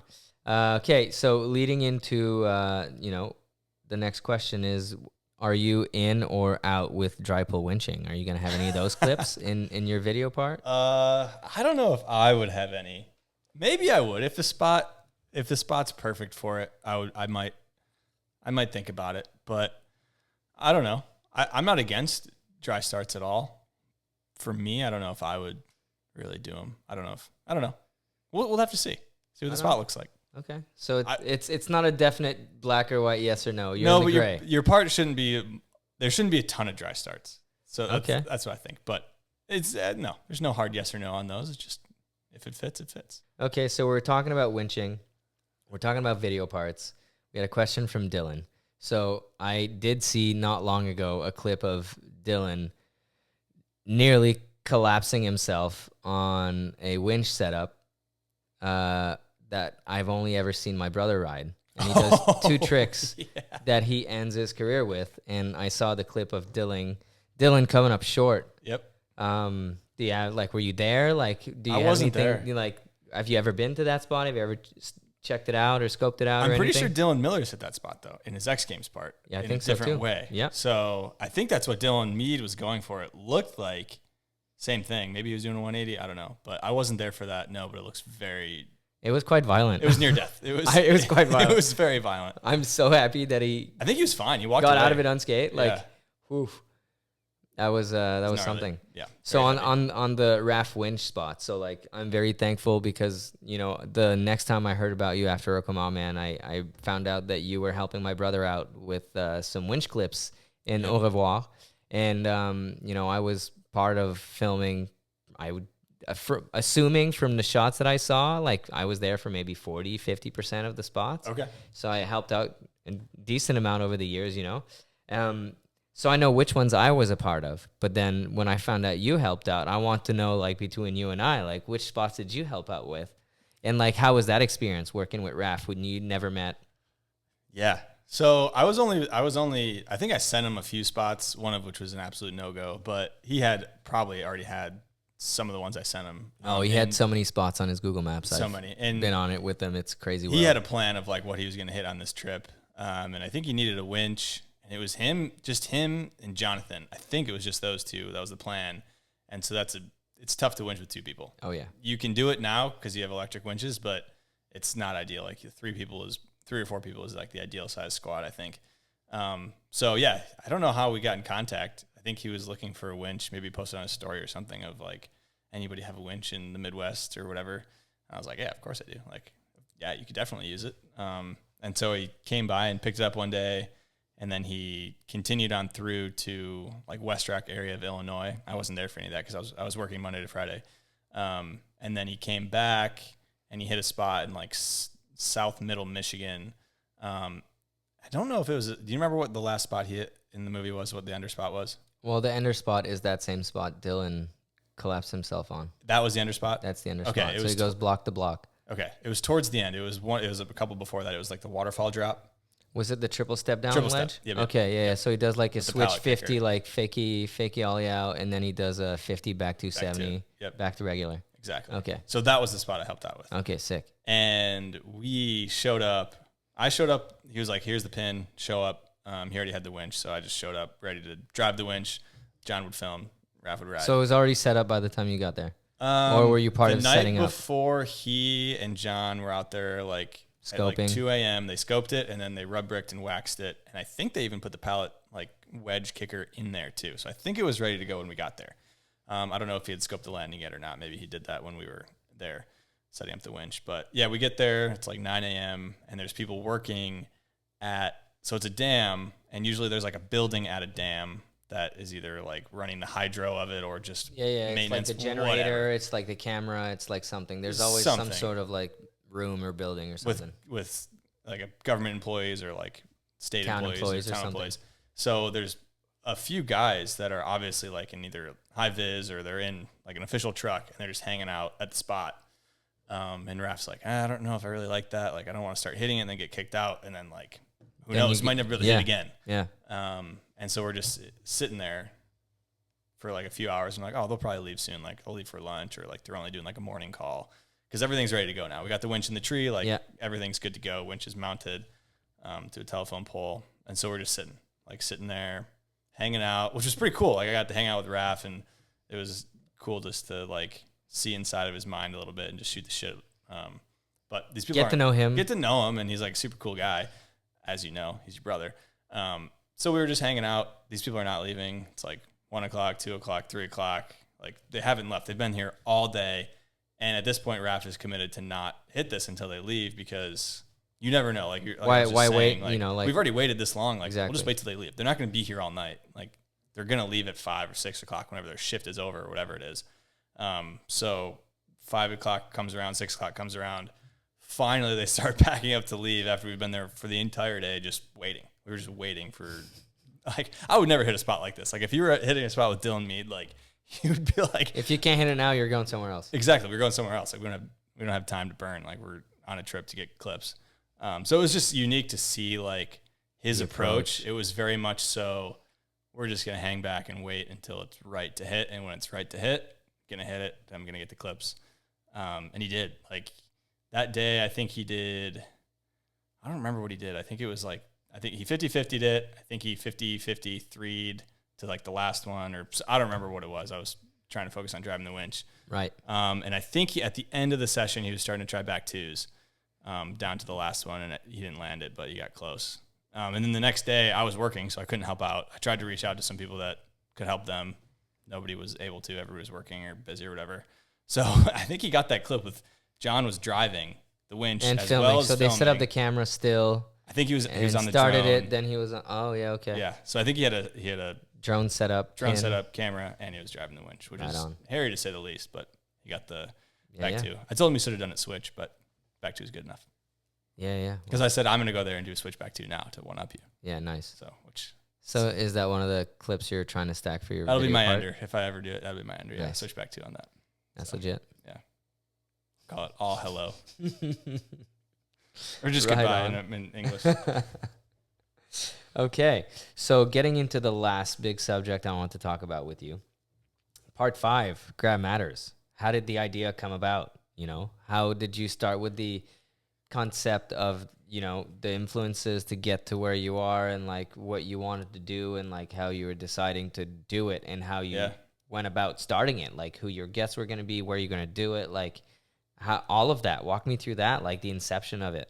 Yeah, so it kind of came from a similar thing of when Dylan and I were talking about, like, man, we're not seeing any full-length movies. Like, okay, get off your ass and do something about it. Like, go film a movie then. If you're just going to talk shit from the sidelines, like, that's not really valid. You have to put some effort in if you're going to talk shit, you got to at least try to do something to change it. You got to put some skin in the game. You got to put some skin in the game. You can't just, exactly. So I saw, you know, podcasts are obviously getting bigger. I've always been a big fan of a sports podcast called Pardon My Take, which is very like off the cuff sports media. They just like a couple guys shooting the shit. But they talk about real things like that you wouldn't see on your like sports channel on TV. They talk about the good stuff that you want to hear about. Right. So a little bit more behind the scenes, a little bit more like in the dirt. In the dirt, like it's gritty. Like you're talking about the real stuff, not about the fluff pieces. Like you and I were talking about when you do an interview, it's like, okay, where are you from? How old are you? What's your stance? Like all that stuff. Who really cares? Like I see that on that guy's Instagram every day. So anyways, I've always loved how they did that in like football and sports. And then I would see the 9 Club took a very similar approach to how they talked with guys, like you're just saying, open, candid, talking about the real stuff. Then the Bomb Hole did a very similar thing in snowboarding. And like, I'm sure there's countless other examples in countless other industries about people who take a real approach to talking about the matters in their respective sports or industries or whatever. Matters. See that? Grab matters. So that was my idea. I was just like, okay, like there have been some podcasts in wakeboarding, but none of them really like dove in, I feel like, over that next step to really like get the gritty stuff of wakeboarding and like really take the time to have an athlete in to tell their story and to really let them expand upon whatever they want to expand upon, as well as talk about like the real stuff in wakeboarding. And I think that's just super important for people to grab onto. Like if I'm picturing myself getting into wakeboarding nowadays, like where are you to turn to get real news, real information, real like personality stories from the athletes that you look up to and follow.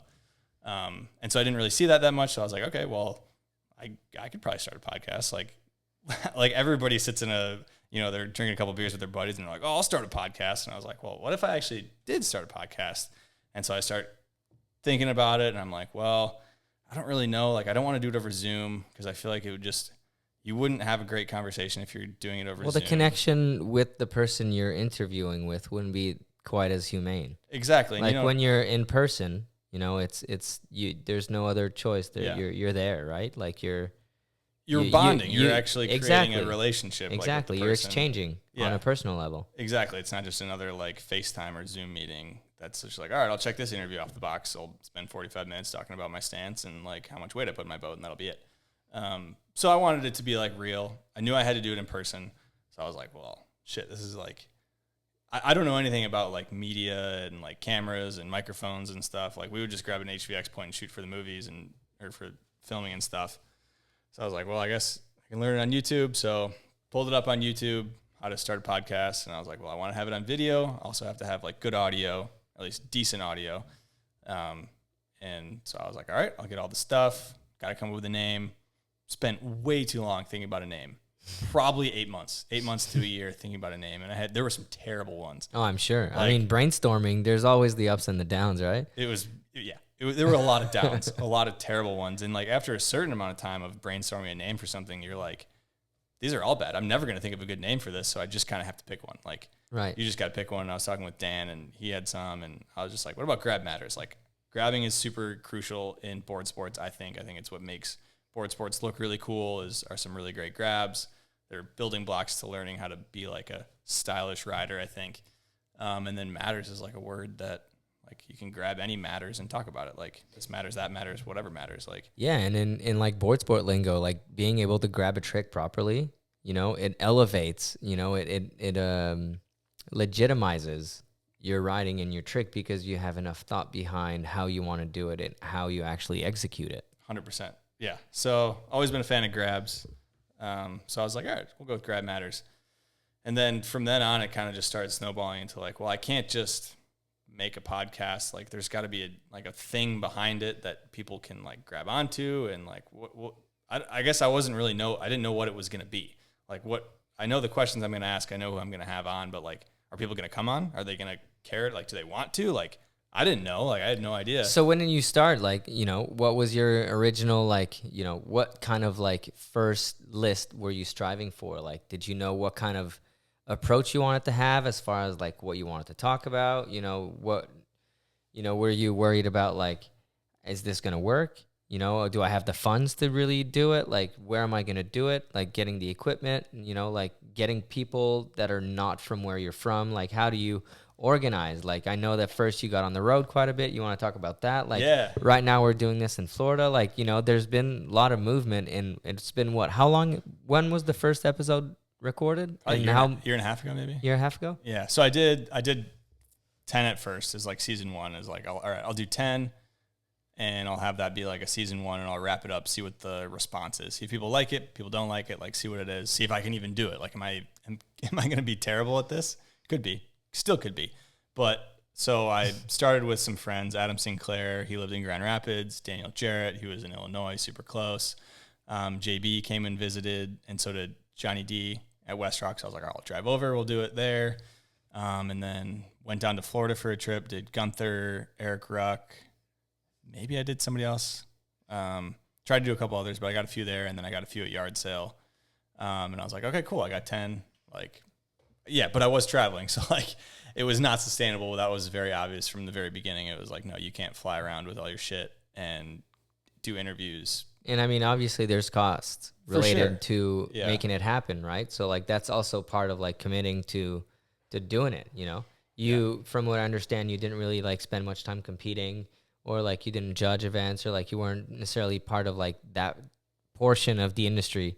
And right now you're a huge integral part of it by doing what you're doing on your own, on the sidelines, and like you're committed, right? Like, so there's a similarity to me, as in like when a lot of riders, and it was also part of my path, was like the commitment. Like I moved down to Florida, like I left and I came here because I was pursuing like my goal and my next dream. And like that passion was basically all guided with wakeboarding. Yeah. And I see the parallel there, and it's interesting to see it not on the water side, although you still are an avid wakeboarder and you're participating and you're riding and you still want to film and progress and like be a part of it in that aspect as well.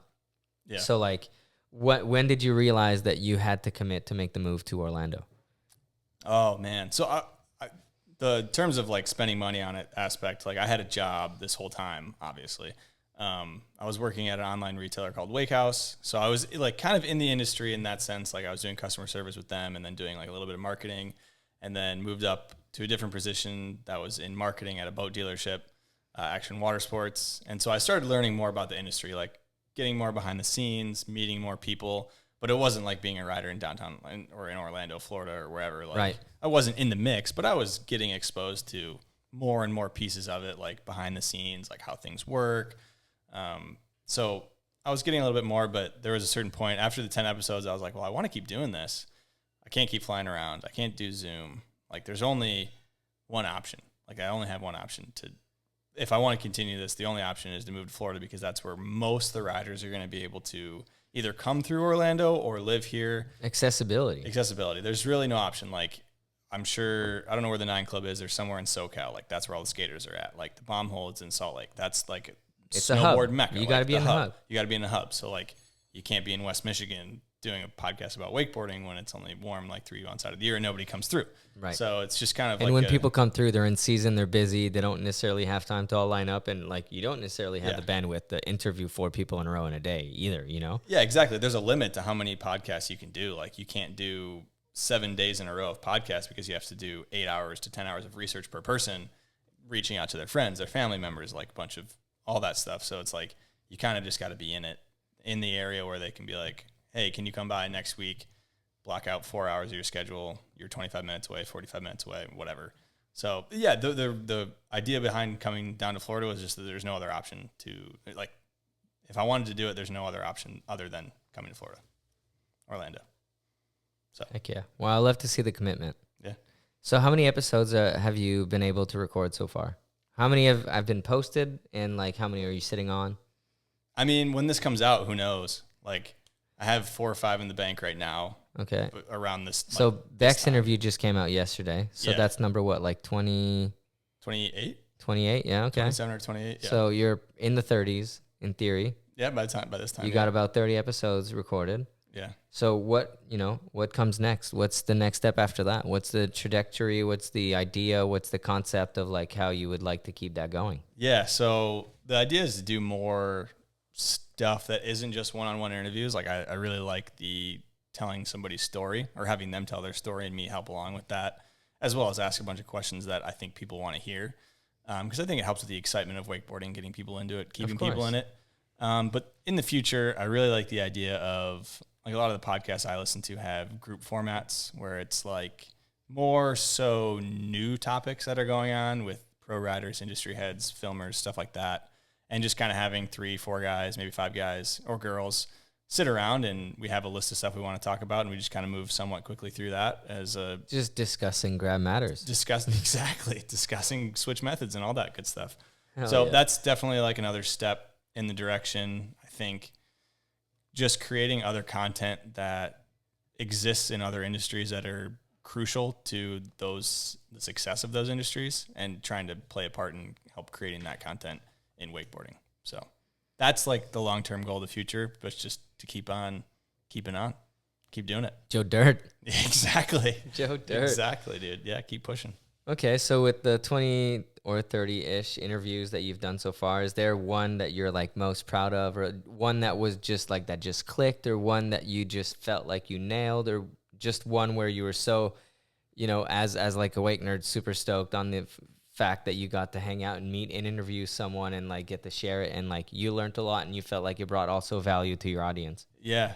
I mean, each one brings, that's like the political answer, each one brings its own unique thing. But I would say Rusty was like a big one because that was, I think, like 14 or something. And I'm talking about it like it was way back when. But like that was a point where I hadn't had like, I mean, I'd had JB on, big names for sure. But like Rusty's like an OG. Like he's got stories for days. And like he's someone that I looked up to when I was a kid. I was like, oh, Rusty Malinowski, he hits double ups. Like that's sick. So he was one. So he's one of the boat riders that you always followed up, although you were more on the cable scene. Sure, like you always had like an attachment to his riding and what he was up to. Yeah, because he was a Mastercraft guy, so I'd see him in the Mastercraft things that we would get. Yeah, and like, Mastercraft's very active in Michigan with boat shows and this and that. So obviously he was coming to boat shows. You were going there, like he was coming to the dealership at Action, and you were working there. So like you heard stories or interacted with him a little bit more than videos, stories. Other guys. Like he was very involved. So yeah, Rusty was one of those guys, and like I was probably one of the last ones. Rusty and Murray were like some of the last ones I was like nervous for per se, because they're just like, you have to do justice to tell their story. They're icons of the sport. They've done so much. And I would say Murray is a big one because I've always been curious, like talking about his video game and like switching, like all sorts, not switching sponsors, but like keeping with sponsors for so long. And like, there's a lot to Murray's story and like how he's still involved. So he was a big one that I was super excited for, and it went a long time, and I think there was a lot of good stuff that came out of it. So if we were to give one, probably would be Murray. But that's really cool. I mean, I've been listening to a lot of these guys. I've been on the road quite a bit, and like my favorite part is getting to hear, my friends' stories from them, and then, the intricacies of the questions that you have and how they take it, and how, some stories I was there and I didn't hear that same version, or I have a different experience of that same moment. And there's other things that, like was before me, or like I was not around and at that event, or this certain thing that happened. So it's always fun to hear a little bit more. And like, living in Canada, I'm kind of away and remote from like the mecca of the industry, like the hub here in Orlando. So it was a good way for me to feel like I'm back with the crew and like listening to my friends, still in tell the mix. stories. Like one of the boys still, yeah. So like I appreciate you doing this for the industry. Thank you, Ollie. I appreciate it, and I think that we needed it, and I'm glad that you're doing it. I would say Ruck and Shane too. Shane. I mean, there's been they're all, but like Shane was a the lot opposite of good of ones. Murray. Like Murray's like a very, like, I mean, not opposite, but they have two different ways to tell their story, and they both were uniquely great, I think, in their own way. Of course. I mean, all of these guys are unique in their own ways, and that's why they had the personality and the riding to back what they were putting on the water and off the water, and that's why they've had such strong and long careers too. Exactly. I mean, I've looked up to those guys for a long time, and I still do. Literally and figuratively. Yeah.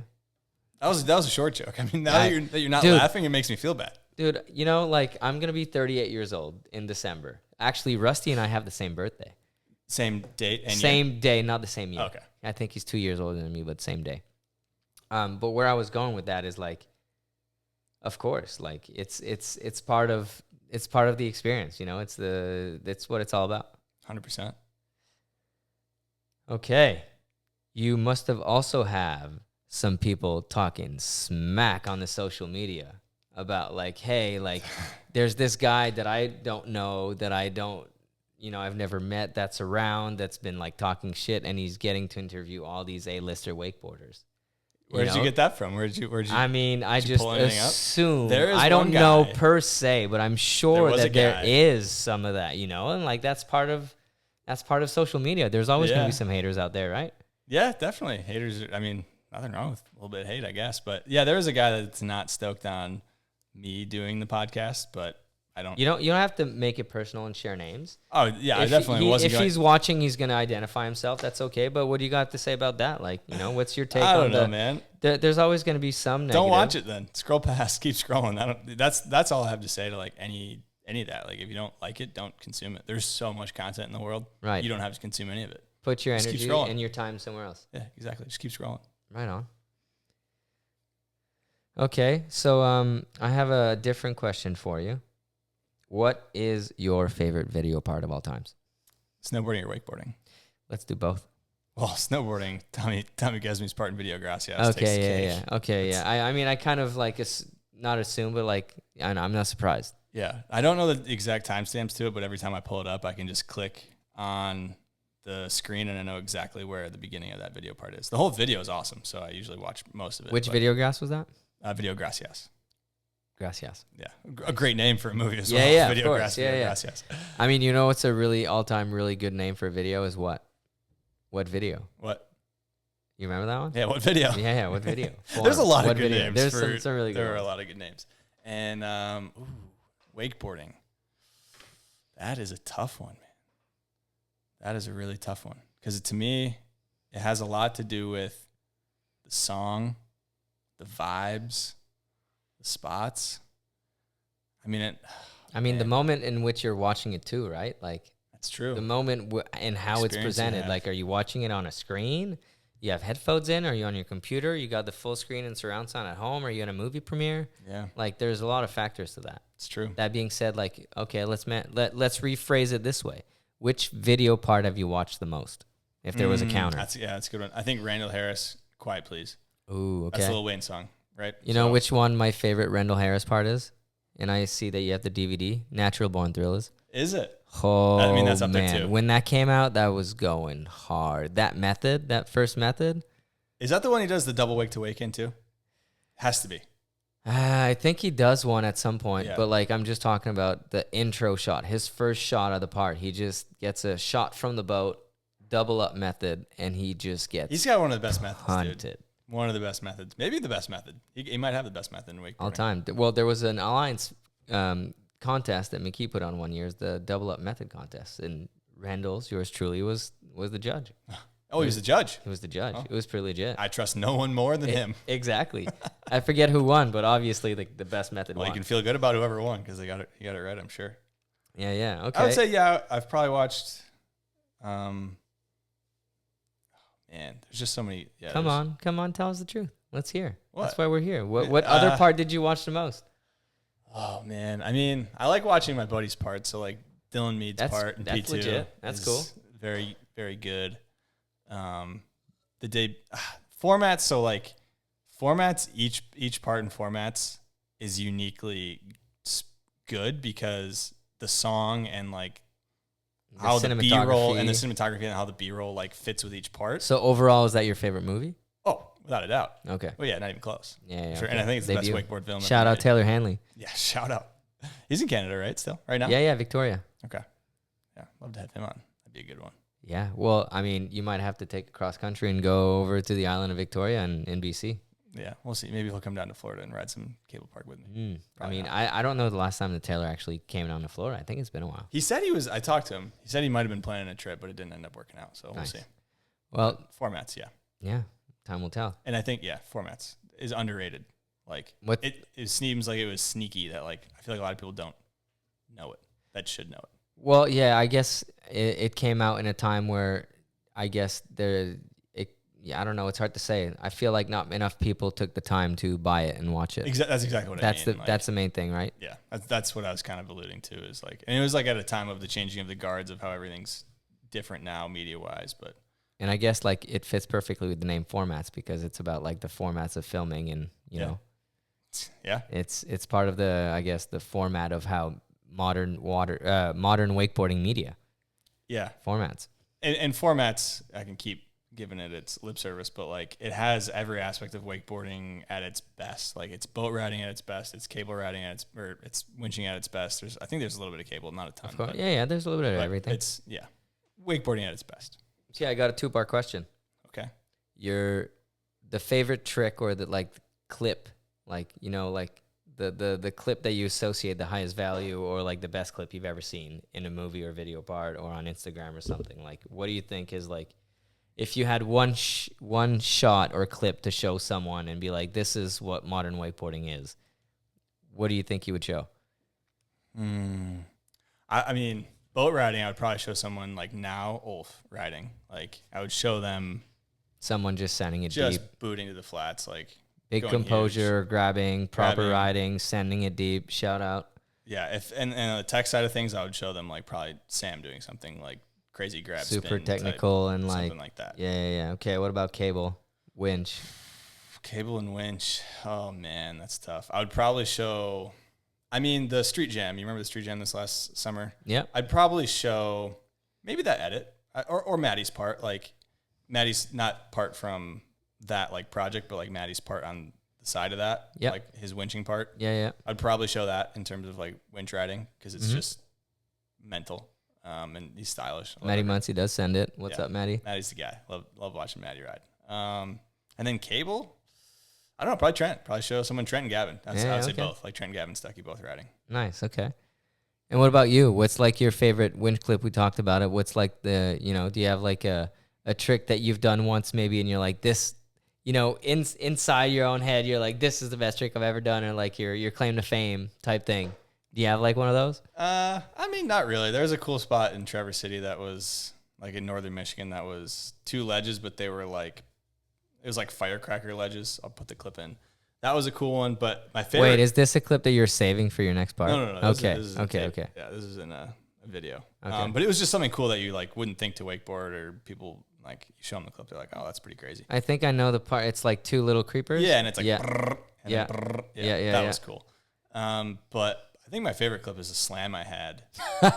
By far, I was riding with. It was in the spring, so we hadn't like ridden cable at all. Don't have our wakeboard legs underneath us, so I absolutely should not have been hitting a spot like this just fresh out the gate. But we were, and Derek Pontoon was ollieing on from the front of this metal rail, and he was making it happen. But I've never ollied on like the front of a rail. I always come on the side because it's just way safer in my opinion. It is safer, of course, and it's easier to get tricks done. But I saw him doing it, and I was like, okay, well, if he's ollieing on from the front, if he's doing, he's a good rider, so that's what Derek I should do solid. too. So I did that, and I just got bodied. Like I still have a scar on my arm from it because I just mangled the rail. I couldn't walk for a couple days. Didn't break anything though, so I still haven't broken anything. But yeah, that's one of my favorite clips. It's just I just get destroyed. It's great. So solid. Yeah, that's one of them. Okay, you ask everyone, so it's my turn to ask you. Who for you are the goats of wakeboarding? There is only one goat of wakeboarding, and who's that? It is Rafter Rum. Okay. And that's kind of open case closed right there. Right on. Yeah. Okay. Well, what about if it had to be on the female side? So you're more cable, you're more winch. Like, so who do you in the world of wakeboarding is the goat of female wakeboarding? I think I'd say Dallas Friday. Dallas Friday. I think so. So Megan's career isn't done yet, but I think I watched because I hope Dallas has been on the podcast by the time this comes out because we tried to make it happen, didn't happen, but she's down to come on and she got sick. So I hope she's had come on by this point because I did a bunch of research for her and I was watching her riding and I was looking at her accolades and I'm like, she went fucking huge, dude. Like, yeah, huge. She's accomplished a lot of things. And has accomplished a ton. So like for me. And for a long time. For a very long time with injuries in between, like, which I don't think factor into the GOAT debate, but like Yeah, I think she would be my female goat, I think. Right on. So, yeah. Very cool. How about you give me another 5 power rank? Okay, I like got, these. Sports, water sports. Okay. So here are the 5. E-foiling, Okay. synchronized diving, Okay. wakeboarding, Yep. 3-event water skiing. So all 3 disciplines. Combined into one. Okay. So like the overall, you know, do you know how water skiing and 3-event skiing works? And like there's you can podium in each of the 3 disciplines, you know, slalom skiing, trick skiing, jump. And then there's also like a medal for the overall, because if you do all 3 disciplines, you get an overall ranking and medal. Yeah. So like 3-event skiing and then barefooting. Okay. E-foiling, synchronized diving, wakeboarding, 3-event, barefooting. Synchronized diving probably at the bottom. Okay. 'Cause I'm just not a big fan of that. You're stuff. not into Speedos, you're into wake pants? So I used to be a big swimmer. I was, okay. I was pretty good too. Yeah, yeah. I was swimming. But I didn't like the chlorine, and in the winter swimming sucks in Michigan, so didn't like doing that. So we got e-foiling, wakeboarding. We'll put wakeboarding at the top. Big fan of Okay. wakeboarding because Right I started a podcast, moved to Florida for it. What do we got? E-foiling, 3-event skiing, barefooting. Barefooting. Barefooting 2. Spot 2's open, right? Yep. Barefooting 2, e-foiling next, and then Water skiing 4th. yeah, Right on. yeah. And 4 and 5 are kind of interchangeable. Yeah, okay. So I see you. Any special thanks you want to bring up before I offer you the chance to, like, is there anything you want to talk about? nothing I want to talk about. I mean, no, I think we covered kind of enough things. we did cover a lot of things. Yeah, Any shout outs you want to hand out? my mom and dad. Hell yeah. Yeah, without them, I wouldn't be anywhere at all. So they're the biggest supporters of me. They're on the Patreon. They bought some merch. Like, they're all about it. So Number 1 fans. I love it. My mom has a Grab Matter sticker on her toaster. They listen to every episode. Or no, they watch them on YouTube, actually.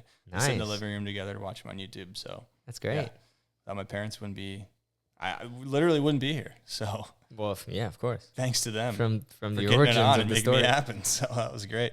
Yeah, my parents, couldn't thank them enough. And then, I mean, everybody who's been along the way, that's been a guest or likes or comments, subscribe, Patreon members, everybody. Contributed, everyone. Yeah, I can't name everyone, but Along the way, people that, you know, supported you, introduced you to the sport, kind of like rubbed the passion off and like 100%. brought you in and all of that. And thank you, Ali, for putting yourself out there as a podcast host. It's Hey. not easy. It's not that hard though.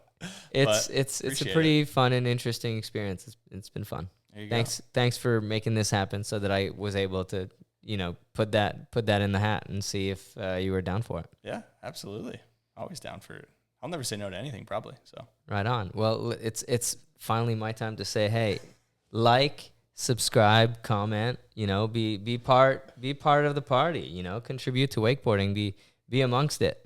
So if you're like me, kind of out of Florida and out of like the daily ins and out of wakeboarding, like subscribe to the Patreon and support, send some questions. You get to hear some stuff in advance and you get to, you know, get some insight a little bit, and you know, it's good fun. It's not that much money, and it's for a good cause. yeah, it's just a couple beers a month. Come on, you drink that on the weekend. So. Yeah, exactly. Just don't buy yourself like another Starbucks coffee this week. Exactly. Yeah. You know, Ollie's on there. It's a party, like you were saying. So that's it.